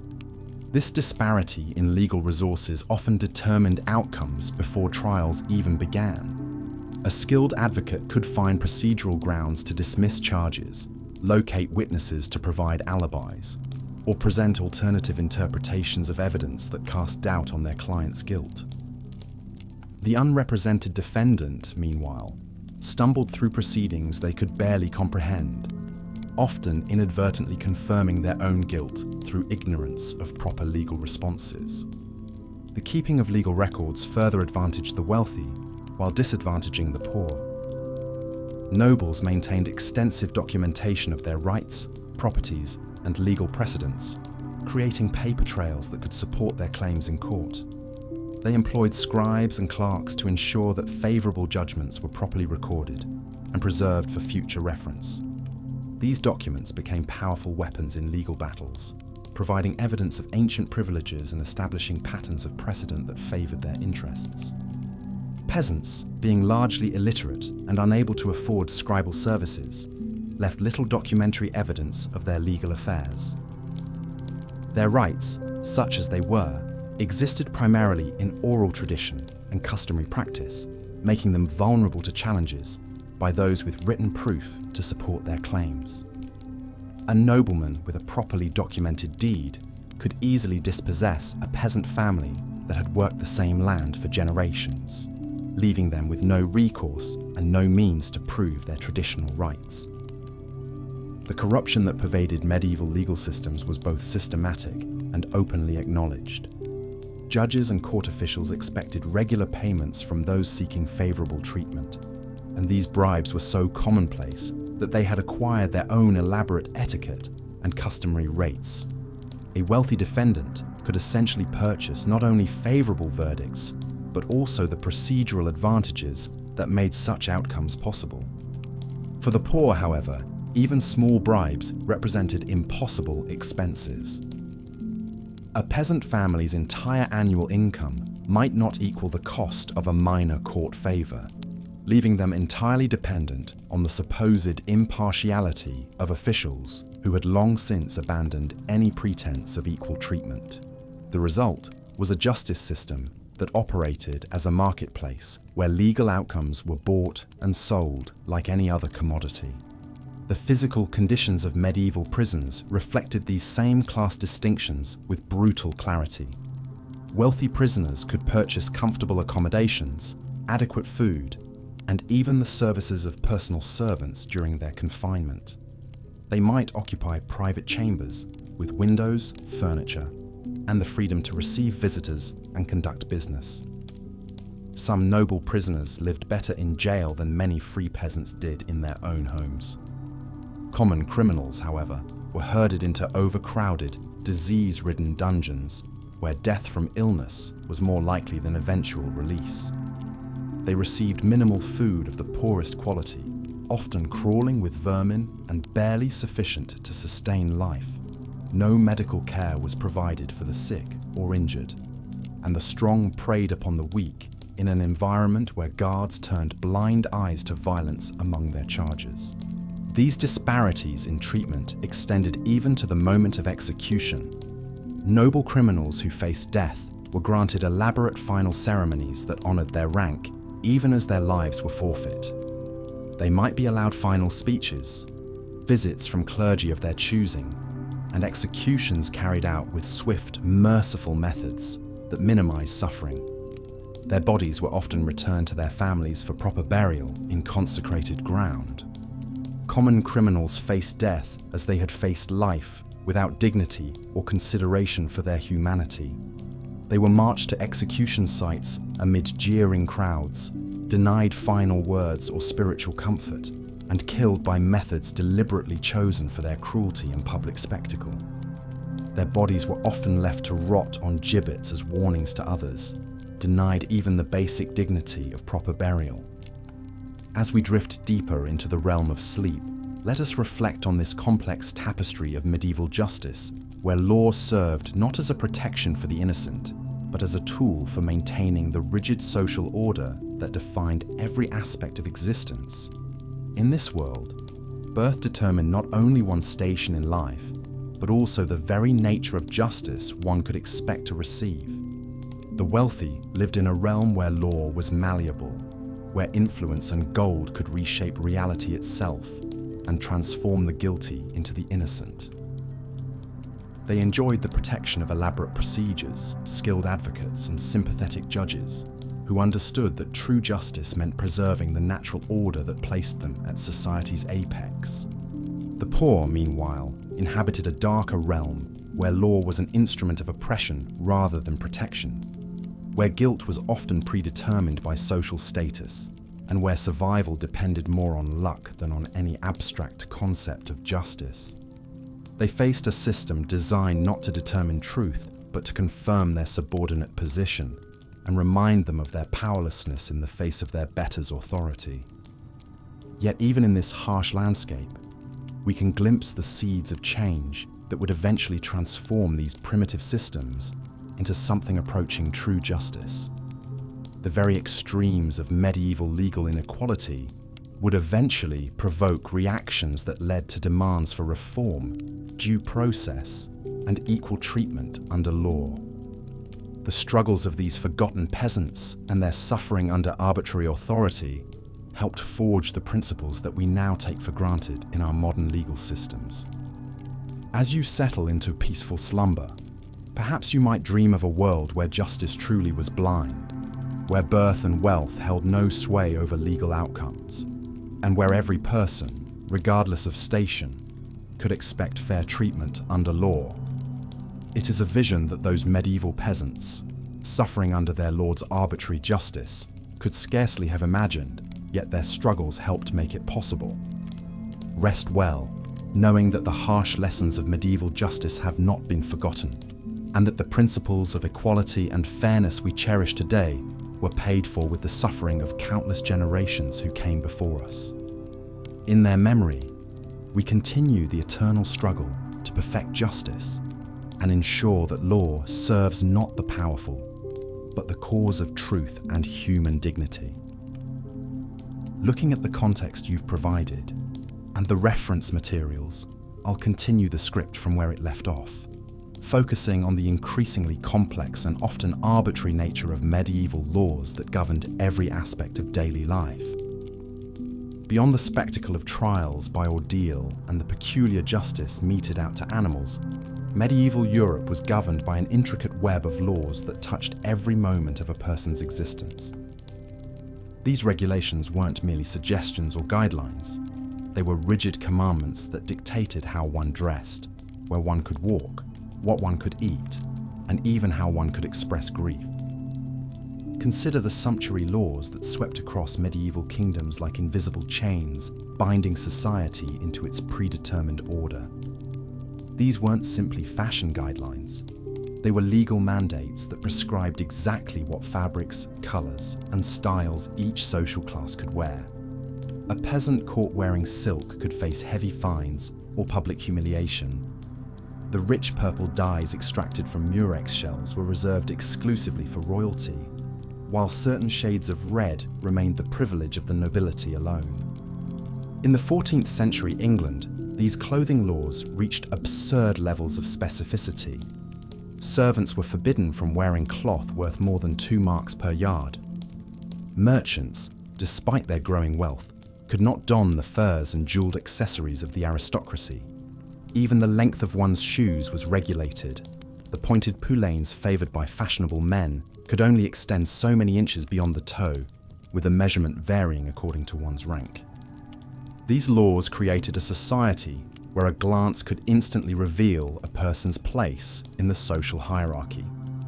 But they also created a peculiar form of legal theatre, where enforcement was sporadic and often depended more on local prejudices than consistent application.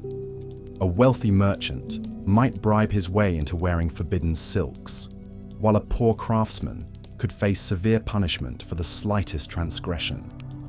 The regulation of trade and commerce produced equally bizarre legal scenarios. Market laws in medieval towns could be bewilderingly complex. In some German cities, bakers were required to attach their personal seal to every loaf, making them legally responsible for its weight and quality. Shortchanging customers wasn't just bad business. It was a criminal offence that could result in the baker being dragged through the streets in a cart, pelted with his own inferior bread. Wine merchants faced their own peculiar legal challenges. In Paris, wine could only be sold during certain hours and only in designated areas. The quality was monitored by official wine tasters, whose verdicts carried the force of law. Poor wine wasn't just returned, it was publicly destroyed, and the merchant faced fines that could bankrupt his business. Perhaps most telling were the laws governing movement and residence. In many regions, peasants were legally bound to the land, unable to leave their lord's estate without permission. But even among the free population, mobility was heavily regulated. Strangers arriving in a town had to register with local authorities and could be expelled at any time without cause. Travel required documentation, and those found on the roads without proper papers could be arrested as vagabonds or worse, suspected of being outlaws. The enforcement of these movement laws created a society of constant surveillance. Neighbours were expected to report strangers, and communities developed elaborate systems of mutual monitoring. In England, the system of frank pledge made every freeman responsible for the behaviour of his neighbours. If one member of a tithing committed a crime and fled, the remaining members could be held financially liable. These legal obligations extended into the most private spheres of life. Marriage laws didn't just govern the ceremony, they regulated courtship, dictated appropriate behaviour between spouses, and even prescribed how couples should conduct themselves in their own homes. In some regions, public displays of affection were legally restricted, with kissing in public spaces punishable by fines. The legal regulation of death was equally intricate. Mourning periods were prescribed by law, with specific requirements for clothing, behaviour, and the duration of grief. Widows in particular faced elaborate legal restrictions on their conduct, dress, and social interactions. The very expression of sorrow was subject to legal oversight, as excessive mourning could be seen as a challenge to divine will. Even the preparation and consumption of food fell under legal scrutiny.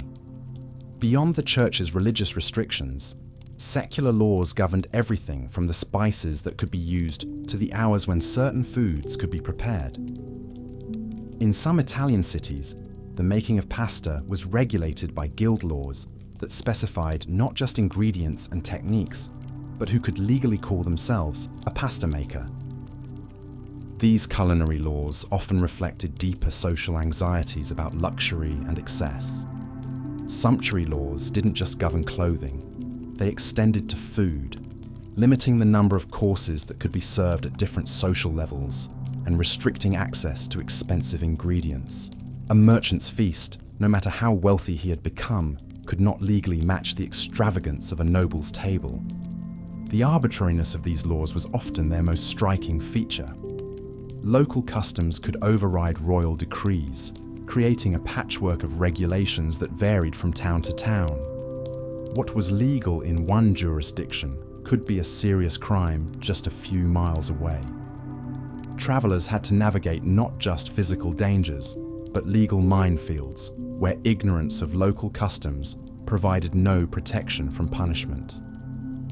This legal complexity created opportunities for both corruption and creativity. Wealthy individuals learned to manipulate the system, using their resources to obtain exemptions or to ensure favourable interpretations of ambiguous laws. The poor, lacking such options, often found themselves trapped by regulations they barely understood, facing punishments that seemed to bear no relation to their supposed crimes. The medieval legal system's obsession with precedent and tradition meant that even obviously outdated laws remained in force for centuries. Ancient regulations governing long-vanished trades or addressing long-resolved conflicts continued to be enforced simply because they existed. This created a legal landscape where the past held tyrannical power over the present, where the dead hand of tradition could reach across centuries to punish the living. Yet perhaps the most remarkable aspect of these strange laws was how they shaped the medieval mind itself. Living under such constant legal scrutiny, medieval people developed an acute awareness of hierarchy, status, and proper behavior. The law wasn't just something that governed exceptional circumstances. It was a constant presence that shaped daily decisions and social interactions. This legal omnipresence created a society where rebellion took subtle forms. People learned to navigate the system through careful compliance, creative interpretation, and occasional calculated defiance. They developed elaborate social codes that allowed them to express individuality within rigid constraints, finding freedom in the spaces between the laws rather than in their absence. As we drift deeper into sleep, we can almost hear the distant echo of medieval life, the rustle of regulated garments, the measured steps of citizens carefully observing movement restrictions, the whispered consultations about which laws applied where. It was a world where the simple act of existing required constant legal navigation, where every choice carried potential consequences, and where the strange machinery of medieval justice ground on, shaping lives in ways both profound and absurd. These strange laws remind us that the past is indeed a foreign country, one where the rules that governed daily life seem almost incomprehensible to modern minds. Yet in their very strangeness, they reveal something essential about the medieval world. Its desperate attempt to create order through regulation, to maintain stability through control, and to preserve hierarchy through the minute management of human behavior. Sleep well, knowing that in our modern world, we no longer face imprisonment for wearing the wrong color or eating forbidden foods at the wrong hour. The strange laws of medieval Europe have faded into history, leaving us free to dream of simpler times when justice, however peculiar, was at least predictable in its very unpredictability. Looking at the script summary you've provided, here's part 9 of The Strange Laws of Medieval Europe, History for Sleep. In the darkening twilight of medieval Europe, when the church bells had ceased their evening toll and the last merchants had shuttered their stalls, another set of laws came into effect. These were the laws of the night, stranger and more severe than anything the daylight hours could conjure. As we settle deeper into our exploration of medieval jurisprudence, let us examine how darkness itself became a legal entity, transforming ordinary citizens into potential criminals simply by virtue of being awake when the sun had set. The concept of curfew, from the French couvre-feu meaning cover fire, was far more than a simple instruction to bank one's hearth. It was a comprehensive legal framework that governed every aspect of nocturnal life. When the curfew bell rang, typically at sunset or shortly thereafter, all fires were to be extinguished, all doors barred, and all honest citizens were expected to retire to their homes. To be found wandering the streets after curfew without proper authorization was itself a crime, punishable by fine, imprisonment, or worse. Yet the definition of proper authorization varied wildly from place to place, creating a labyrinthine system of nocturnal permissions that could trap the unwary. In London, a citizen might carry a lantern as proof of legitimate business. But in Paris, the same lantern could be viewed with suspicion, as only thieves and cutthroats had need of artificial light in the honest darkness. Some towns required written passes from local magistrates, while others demanded the accompaniment of a recognized citizen of a good standing. The complexity of these requirements meant that travelers, in particular, found themselves at constant risk of legal entanglement. The enforcement of curfew laws fell to the night watch, a peculiar institution that embodied many of the contradictions inherent in medieval justice. These men, often volunteers or conscripts from the local population, were charged with maintaining order during the most lawless hours. Yet they themselves operated in a legal grey area, wielding authority that was both absolute and tenuous. A watchman could detain, question, and even arrest citizens, but his actions were subject to review by daylight authorities who might have little sympathy for the challenges of nocturnal law enforcement. Consider the case of Thomas Brightwell, a baker from York who ran afoul of these nighttime regulations in the winter of 1348. Thomas had risen before dawn, as was his custom, to begin preparing the day's bread. The ovens needed time to heat, and the dough required hours of careful attention. Yet when he stepped outside to gather wood for his fires, he was immediately seized by the night watch, who accused him of violating curfew. Despite his protests that he was engaged in legitimate trade, Thomas found himself dragged before the bailiff at first light. The bailiff faced a dilemma that perfectly illustrated the absurdities of medieval law. On one hand, Thomas had clearly violated the letter of the curfew ordinance by being abroad before dawn. On the other hand, his profession required him to begin work while darkness still reigned, and the town depended on his bread for daily sustenance. The solution, typical of medieval jurisprudence, was both ingenious and bizarre. Thomas was fined for his violation, but granted a special license to be abroad before dawn, provided he carried a blessed candle from the church and recited 3 Hail Marys if challenged by the watch. This case reveals another peculiar aspect of medieval law: the belief that legal violations could be ameliorated through religious observance. Many nocturnal ordinances included provisions for spiritual remediation, as if the act of prayer could somehow neutralize the legal contamination of being abroad after dark. Pilgrims, for instance, were often granted immunity from curfew laws, not because their travel served any practical purpose, but because their spiritual mission was deemed to purify their nocturnal wanderings.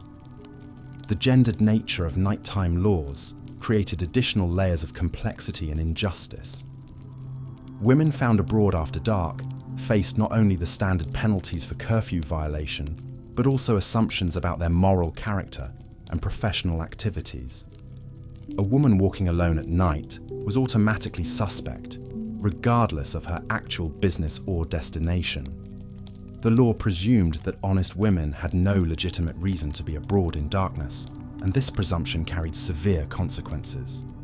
Margaret Kemp, the famous mystic and author, documented several encounters with night watch authorities who refused to believe that a woman could be traveling for religious purposes after dark.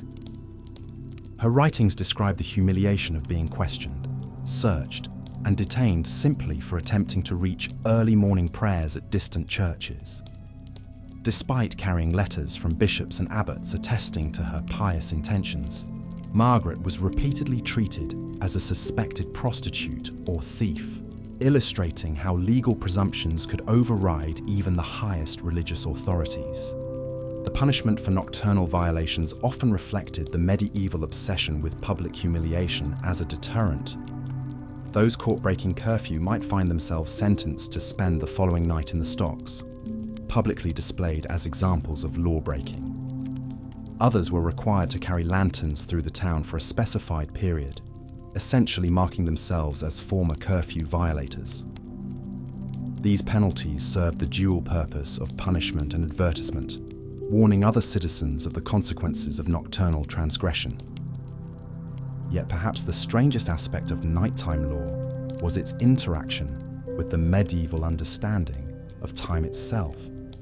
Without reliable clocks, the precise moment when curfew began was often a matter of dispute. Different authorities might use different markers: the ringing of church bells, the position of stars, or simply the subjective judgment of the watch. This temporal ambiguity created endless opportunities for legal challenges and appeals, as defendants argued that they had been arrested before curfew officially began, or that the timing of the curfew bell had been irregular. The town of Canterbury developed an elaborate system to address these temporal disputes, employing an official timekeeper whose sole responsibility was to ring the curfew bell at the precise moment when day became night. This position, known as the bellman of hours, was considered so crucial to the administration of justice that the holder was exempt from taxation and granted a house near the cathedral. Yet even this innovation failed to eliminate controversy, as debates raged about whether the curfew began when the bell started ringing or when it finished, and whether a particularly long or short series of chimes could affect the legal validity of subsequent arrests. The intersection of curfew law with the medieval guild system created additional complications that seem almost satirical in their complexity. Different trades were granted different exemptions and restrictions based on arcane calculations of social utility and moral worth. Physicians were generally permitted to travel at night, but only when summoned to attend the sick, and only if they carried specific tokens proving their professional status. Midwives enjoyed similar privileges, but faced strict requirements about the routes they could take and the companions they could bring. Brewers and bakers, whose work often required nocturnal activity, found themselves in a constant state of legal uncertainty.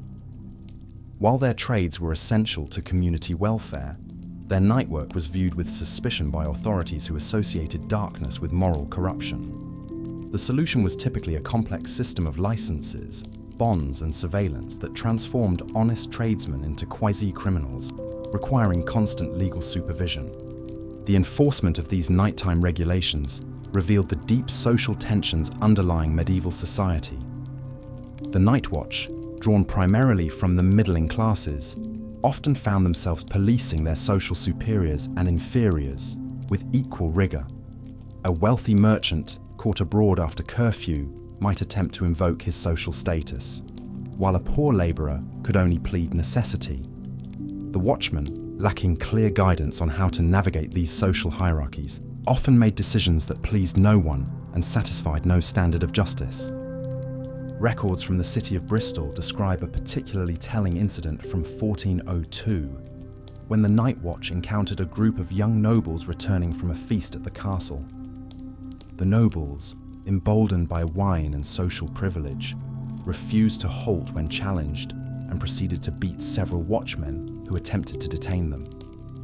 The resulting legal proceedings dragged on for months as the city authorities struggled to balance the demands of law enforcement against the political reality of noble privilege. The case was eventually resolved through a face-saving compromise that satisfied neither justice nor logic. The nobles were required to pay compensation to the injured watchman, but were not charged with assault. Instead, they were found guilty of the lesser offence of disturbing the peace of the night, which carried a fine but no imprisonment.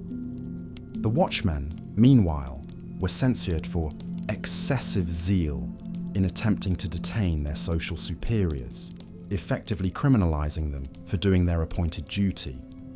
This incident illustrates how medieval law often functioned not as an impartial system of justice, but as a complex negotiation between competing social and political forces. The law was simultaneously absolute and negotiable, sacred and pragmatic, creating a legal environment where outcomes depended as much on social status and political connections as on the facts of any particular case. The religious dimensions of nighttime law added yet another layer of complexity to an already convoluted system. The Catholic Church maintained that darkness was the domain of evil spirits and demonic forces, making nocturnal activity inherently suspect from a theological perspective. This belief influenced secular law, creating penalties that were both legal and spiritual in nature. Those caught abroad after dark might find themselves sentenced not only to fines or imprisonment, but also to specific forms of penance designed to cleanse them of spiritual contamination. The monastery of St. Albans developed an elaborate ritual for dealing with curfew violators who claimed religious motivation for their nocturnal wanderings. Such individuals were required to spend 3 nights in the monastery's chapel, maintaining a vigil while reciting prescribed prayers. Only after completing this spiritual cleansing could they return to normal legal status. This practice reflected the medieval belief that law and religion were inseparable, and that legal violations carried spiritual consequences, requiring religious remediation. As winter deepened and the hours of darkness stretched longer, the burden of curfew laws became increasingly onerous for ordinary citizens. The simple tasks of daily life, from drawing water to tending animals, became potential crimes when performed in darkness.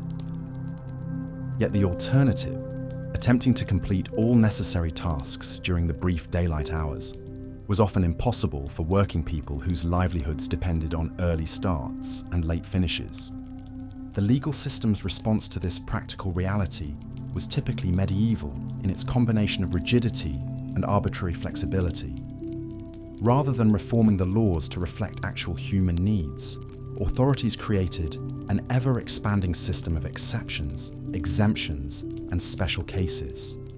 Each exception required its own documentation, its own procedures, and its own enforcement mechanisms, creating a bureaucratic labyrinth that was often more burdensome than the original regulations. These nighttime laws reveal, perhaps more clearly than any other aspect of medieval jurisprudence, the fundamental disconnect between legal theory and lived reality. The lawmakers, typically drawn from the clerical and noble classes, created regulations based on idealized notions of how society should function, with little regard for the practical necessities of daily life. The result was a legal system that criminalized normal human behavior while failing to address the genuine problems it was ostensibly designed to solve. Yet for all their absurdity and injustice, these nocturnal regulations served important functions in medieval society. They provided a framework for social control that extended the reach of authority beyond the daylight hours.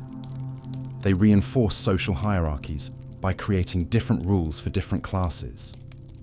And they offered a sense of security to citizens who feared the genuine dangers that darkness could conceal. As we drift towards sleep ourselves, we might reflect on how these ancient laws of darkness continue to echo in our own legal systems. The assumption that honest citizens have no business abroad at certain hours, the belief that darkness itself is somehow morally corrupting, the use of time-based restrictions to control behavior, all these medieval concepts persist in various forms in contemporary law.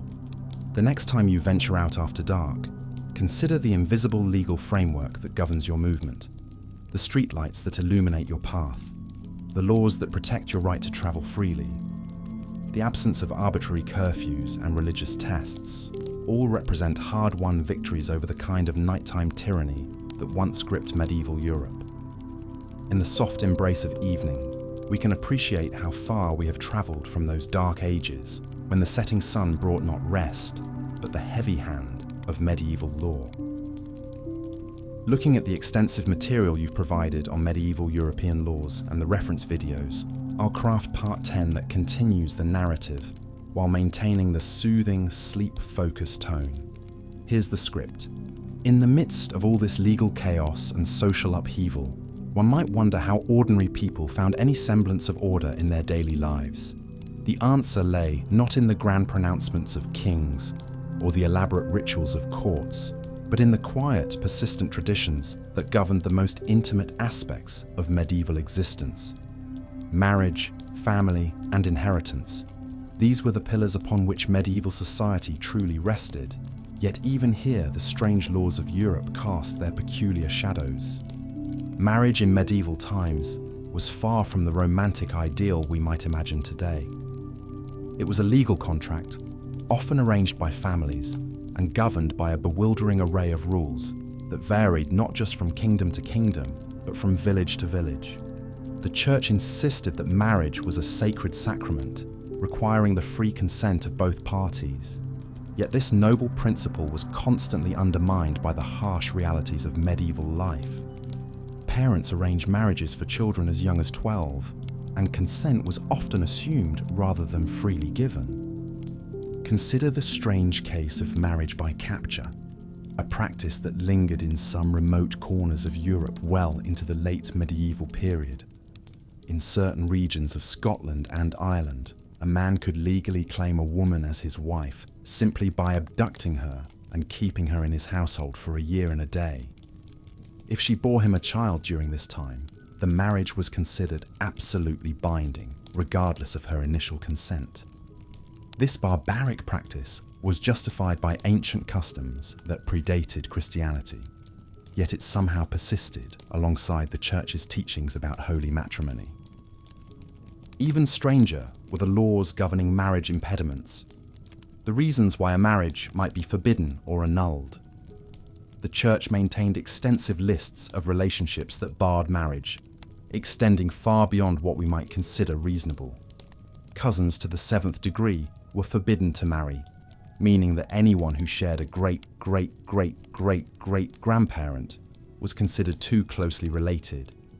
In small medieval communities, where everyone was related to everyone else in some distant way, finding a suitable spouse who wasn't technically a forbidden relative became a nearly impossible task. This led to the peculiar practice of purchasing dispensations, essentially buying permission from the Church to marry someone you weren't supposed to. The wealthy could afford these papal permits, but the poor were left to either live in sin or remain unmarried.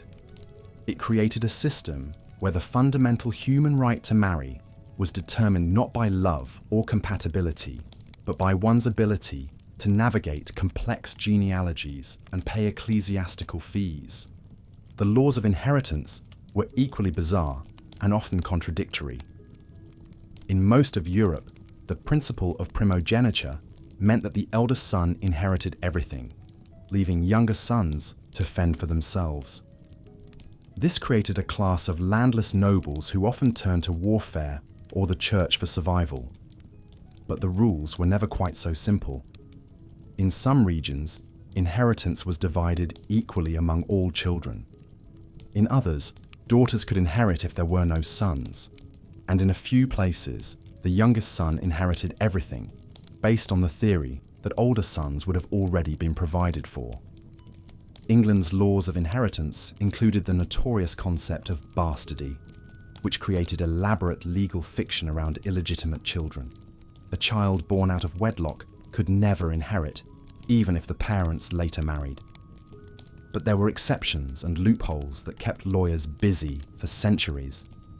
If parents married after a child's birth, and if the father formally acknowledged the child before witnesses, and if no legitimate heirs existed, then perhaps, just perhaps, the bastard might inherit something.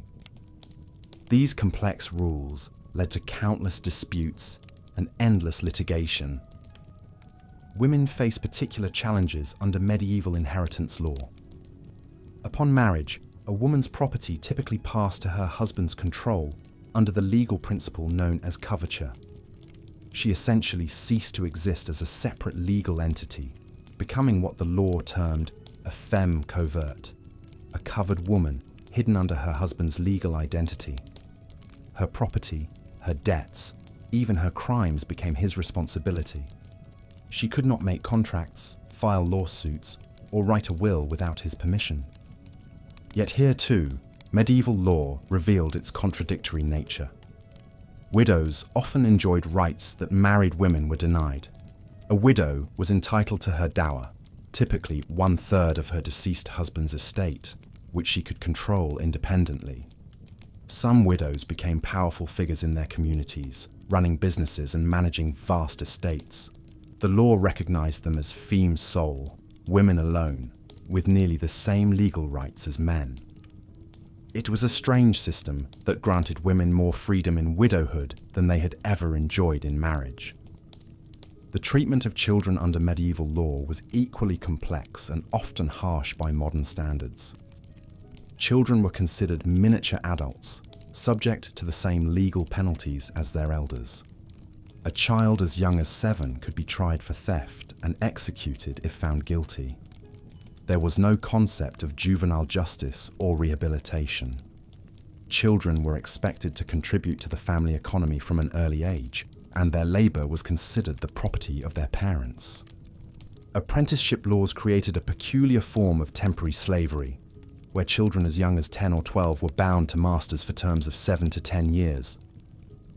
During this time, They belonged entirely to their master, who could punish them, sell their services, or even bequeath them to another master in his will. The apprentice had no right to leave, no right to marry without permission, and no right to keep any wages they might earn.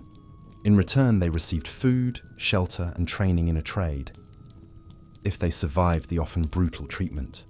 Perhaps nowhere were medieval laws stranger than in their treatment of family violence. Domestic violence was largely considered a private matter, beyond the reach of royal or ecclesiastical law. A husband had the legal right to correct his wife with physical punishment, provided he didn't permanently maim or kill her.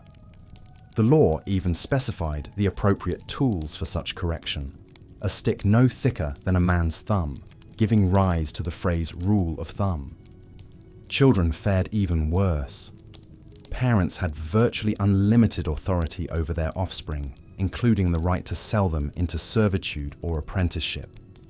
Infanticide, while technically illegal, was rarely prosecuted if the victim was a girl, or if the family was desperately poor.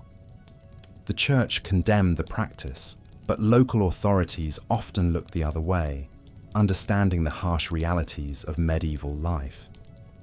Yet even in these dark aspects of family law, we find glimpses of medieval society's attempts to protect the vulnerable.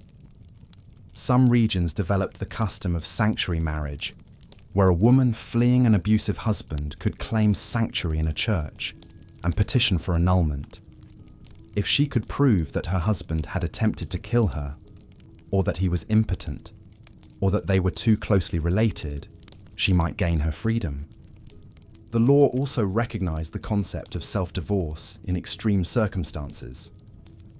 If a husband abandoned his wife for more than 7 years, or if he became a monk without her consent, she could remarry without formal annulment. These provisions offered a sliver of hope to women trapped in impossible situations, though they required considerable courage to invoke. Marriage contracts themselves could contain bizarre provisions that reflected the harsh realities of medieval life. Some contracts specified that the husband could not beat his wife more than once per week, or that he could not gamble away her dowry, or that he must provide her with a certain number of new dresses each year. These clauses reveal both the legal vulnerability of women and their families' attempts to protect them within the constraints of the system. The church's involvement in marriage created its own peculiar complications. Priests were forbidden to marry, yet many maintained long-term relationships with women known as priests' wives or concubines. These relationships were technically illegal, but they were widely tolerated, and the children of such unions often inherited their father's property despite their illegitimate status. The church periodically launched campaigns to enforce clerical celibacy, but these efforts were largely unsuccessful and often created more problems than they solved. Canon law, the church's legal system, often conflicted with secular law, creating jurisdictional disputes that could drag on for decades. If a marriage dispute involved questions of consanguinity or spiritual relationships, it fell under church jurisdiction. But if it involved property or inheritance, it might be handled by royal courts. Clever litigants learned to frame their cases in ways that would bring them before the most favorable court, leading to endless appeals and jurisdictional challenges. The poor, as always, suffered most under these complex legal systems. They could not afford lawyers to navigate the intricacies of marriage law, nor could they pay for dispensations or appeals. They lived in a legal grey area, forming relationships and raising families according to local custom rather than formal law. Many couples lived together for years in what were called hand-fasting arrangements, temporary marriages that might or might not be formalized later. These informal arrangements were particularly common among the peasantry, who could not afford elaborate wedding ceremonies or the fees required for formal registration. A couple might simply declare themselves married before witnesses, exchange simple vows, and begin living together. If they remained together for a year and a day, the law often recognized their union as valid, regardless of whether it had been formally blessed by a priest. As we drift deeper into the gentle embrace of sleep, let us reflect on these medieval attempts to regulate the most fundamental human relationships. For all their strangeness and occasional cruelty, these laws represented humanity's ongoing struggle to create order from chaos, to protect the vulnerable while maintaining social stability. The medieval family, bound by laws both sacred and secular, was the foundation upon which all other social structures rested. In the quiet hours of the night, when castle walls echoed with the whispers of sleeping children and the soft breathing of married couples, the elaborate legal structures of the day seemed to fade away. What remained was the simple human need for companionship, for family, for belonging. The laws might be strange and often harsh, but they could not entirely suppress the fundamental human capacity for love, loyalty, and hope. And so these medieval families persevered, raising their children, tending their homes, and building the communities that would eventually grow into the modern world we know today. Their struggles with the complex laws governing marriage and family life remind us that the quest for justice and fairness is an ongoing human endeavor, one that continues to evolve with each passing generation. Rest well, dear listener, and know that the bonds of family and community that sustained our medieval ancestors continue to sustain us today, even as the laws that govern them continue to change and hopefully improve with the passage of time. As we close this exploration of medieval Europe's strange laws, we find ourselves at a crossroads between understanding the past and recognizing our present freedoms.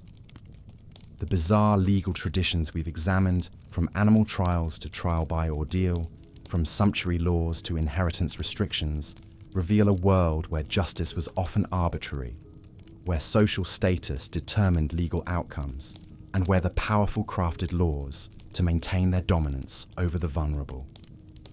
These medieval legal systems, for all their apparent strangeness to modern eyes, served specific purposes within their historical context. They reinforced social hierarchies, maintained religious authority, and attempted to preserve order in societies marked by uncertainty and upheaval. The elaborate rituals surrounding trials by combat or ordeal provided a sense of divine intervention in human affairs, while dress codes and trade regulations sought to maintain clear distinctions between social classes. Yet beneath the surface of these legal frameworks lay deeper human truths that transcend the medieval period. The struggle for justice, the desire for fair treatment, and the tension between authority and individual freedom are themes that resonate across centuries. The medieval peasant who faced trial by ordeal shared the same fundamental human need for justice as any modern citizen navigating today's legal system. The corruption and inequality we've witnessed in these historical legal systems serve as powerful reminders of why the development of modern jurisprudence, with its emphasis on evidence-based proceedings, equal treatment under law, and protection of individual rights, represents such a significant advancement in human civilization. The arbitrary nature of medieval justice, where a lord's whim could determine life or death, underscores the precious nature of legal protections we now take for granted. As you drift off to sleep tonight, perhaps you can find comfort in knowing that while the medieval world was often harsh and unpredictable, it was also populated by individuals who, despite the constraints of their time, sought meaning, justice, and dignity in their daily lives.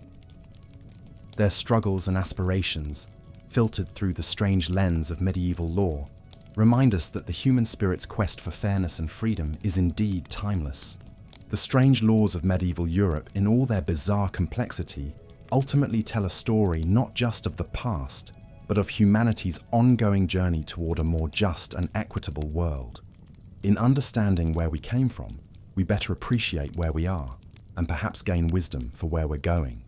Sleep well, knowing that the elaborate legal rituals and arbitrary judgments of the medieval world have given way to systems that, while imperfect, strive to treat all people with dignity and fairness under the law.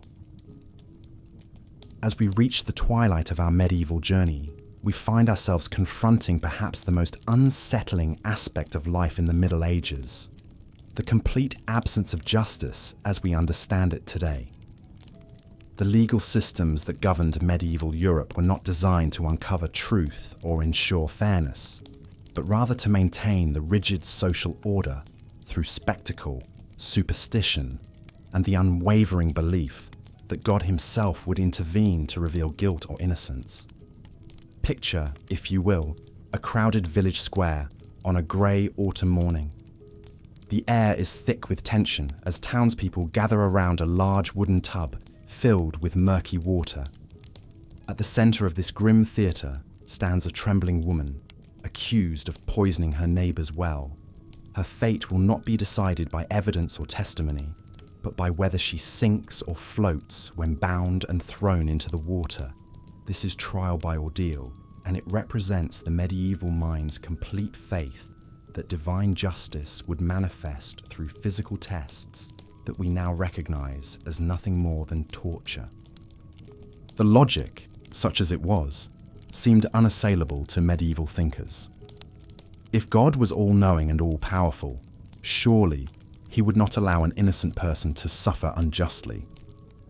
Therefore, any physical test that resulted in pain, injury, or death must indicate divine displeasure with the accused. The woman who floated was clearly being rejected by the sacred waters, proof of her guilt. The woman who sank, gasping and drowning, was being embraced by God's creation, evidence of her innocence. That she might die in the process of being proven innocent was merely an unfortunate side effect of divine justice. Trial by hot iron was equally barbaric in its simplicity. The accused would be forced to carry a red-hot iron bar for a prescribed distance, typically 9 paces. Their hand would then be bound and examined 3 days later. If the wound was healing cleanly, they were innocent. If it showed signs of infection or putrefaction, they were guilty. Of course, in an age without antiseptics or proper wound care, infection was almost inevitable, making this ordeal essentially a death sentence with extra steps. But perhaps no form of medieval justice was more revealing of the era's twisted priorities than trial by combat. When disputes arose between nobles, or when a serious crime demanded resolution, the matter could be settled through armed combat between the accuser and the accused. The theory was that God would grant victory to the righteous party, ensuring that justice prevailed through strength of arms rather than strength of evidence. Imagine the absurdity of this system applied to modern crimes. A man accused of theft challenging his accuser to a duel with swords, with the assumption that whoever survived must be telling the truth. Yet this was considered not only acceptable, but divinely ordained in medieval society. The wealthy could hire professional champions to fight on their behalf, while the poor faced combat themselves, or were forced to accept guilt rather than risk death in the lists. The case of Robert de Montfort illustrates the grim reality of trial by combat. In 1203, Robert was accused of murdering his business partner in a dispute over wool trading profits. Rather than face the ordeal of hot iron, he chose trial by combat against his accuser's brother, a skilled knight. The combat took place at dawn in a field outside York, with the local lord presiding over the proceedings. Robert, a merchant with little training in warfare, was quickly overwhelmed by his opponent's superior skill and equipment. As he lay dying in the mud, his blood seeping into the earth, the assembled crowd nodded in satisfaction. God had spoken, and justice had been served. What makes these primitive legal systems even more disturbing is how they reinforce the brutal inequalities of medieval society. The wealthy could afford to hire champions or bribe officials. They had access to better equipment, training, and medical care that might help them survive ordeals. The poor faced these trials with nothing but their failing bodies and desperate prayers. Consider the plight of Elena, a peasant woman accused of stealing grain from her lord's storehouse during a particularly harsh winter. Unable to afford a champion and too weak from malnutrition to survive trial by combat, she was subjected to trial by water, as the rough hemp rope cut into her wrists and ankles. As the freezing water closed over her head, Elena must have wondered what kind of god would design a system of justice that punished the innocent and rewarded the strong. The corruption inherent in these systems was breathtaking in its scope. Judges could be bribed to ensure that ordeals were conducted in ways that favored one party over another. The temperature of the iron could be adjusted, the depth of the water altered, the rules of combat modified to give advantage to the highest bidder. What was presented as divine will was often nothing more than human greed and manipulation, dressed up in religious clothing. Even when these trials were conducted with scrupulous attention to procedure, they remained fundamentally unjust. The underlying assumption that God would intervene in human affairs to reveal truth through physical suffering was not only theologically questionable, but practically absurd. Yet this assumption formed the bedrock of medieval legal thinking, creating a system where innocence was no protection against punishment and guilt could be hidden behind strength or wealth. The psychological impact of living under such a system cannot be overstated. Imagine the terror of knowing that a false accusation could lead to your death, not through any careful examination of facts, but through your ability to survive torture or defeat an armed opponent. The very randomness of these trials must have created a pervasive atmosphere of fear and helplessness among the common people. Women face particular disadvantages under these systems. In trial by combat, they were often required to find male champions to fight on their behalf, making their fate dependent on the skill and loyalty of others. In trials by ordeal, their generally smaller stature and weaker constitution made survival less likely. The medieval legal system was designed by men, for men, with little consideration for how its mechanisms might affect those already marginalized by society. The church played a central role in legitimizing these barbaric practices. Priests would bless the instruments of ordeal, pray over the combatants, and interpret the results as manifestations of divine will. This religious sanction gave these trials an aura of sacred authority that made questioning them tantamount to questioning God himself. The very institutions that claimed to represent mercy and compassion became the architects of a system that celebrated suffering and embraced brutality. Children were not exempt from this twisted justice.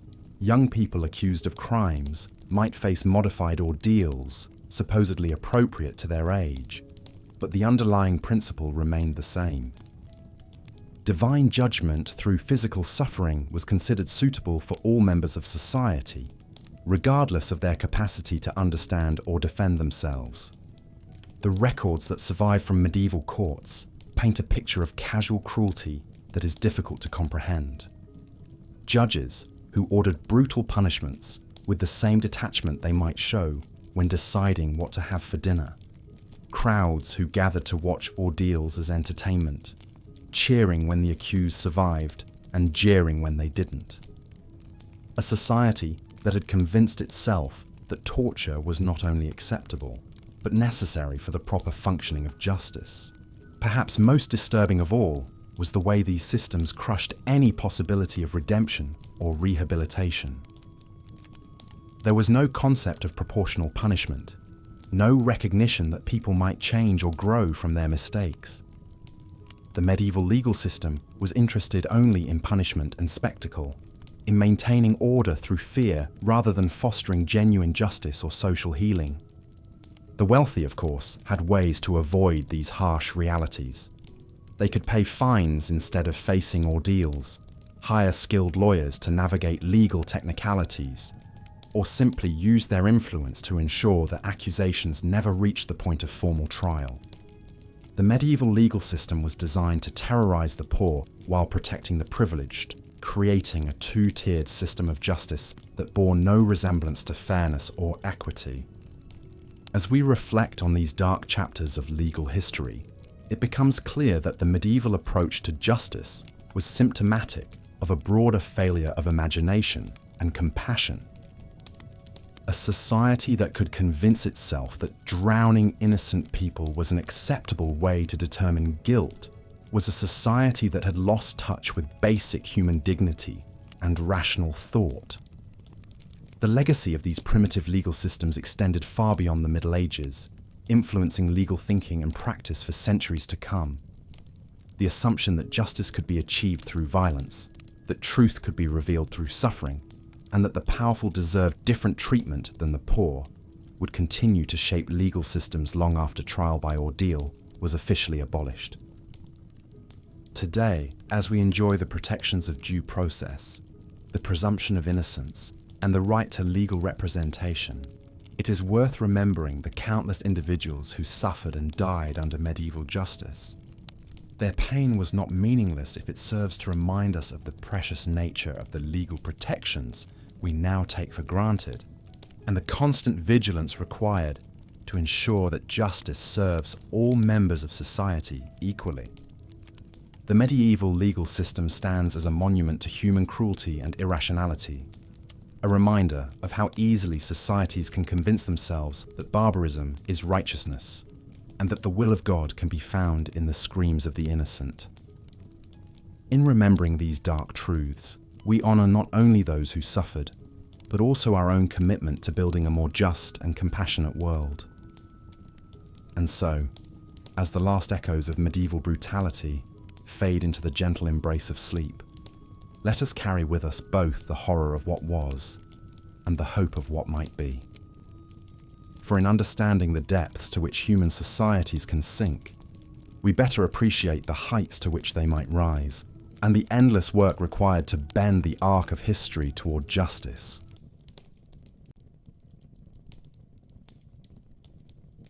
And now, the story ends.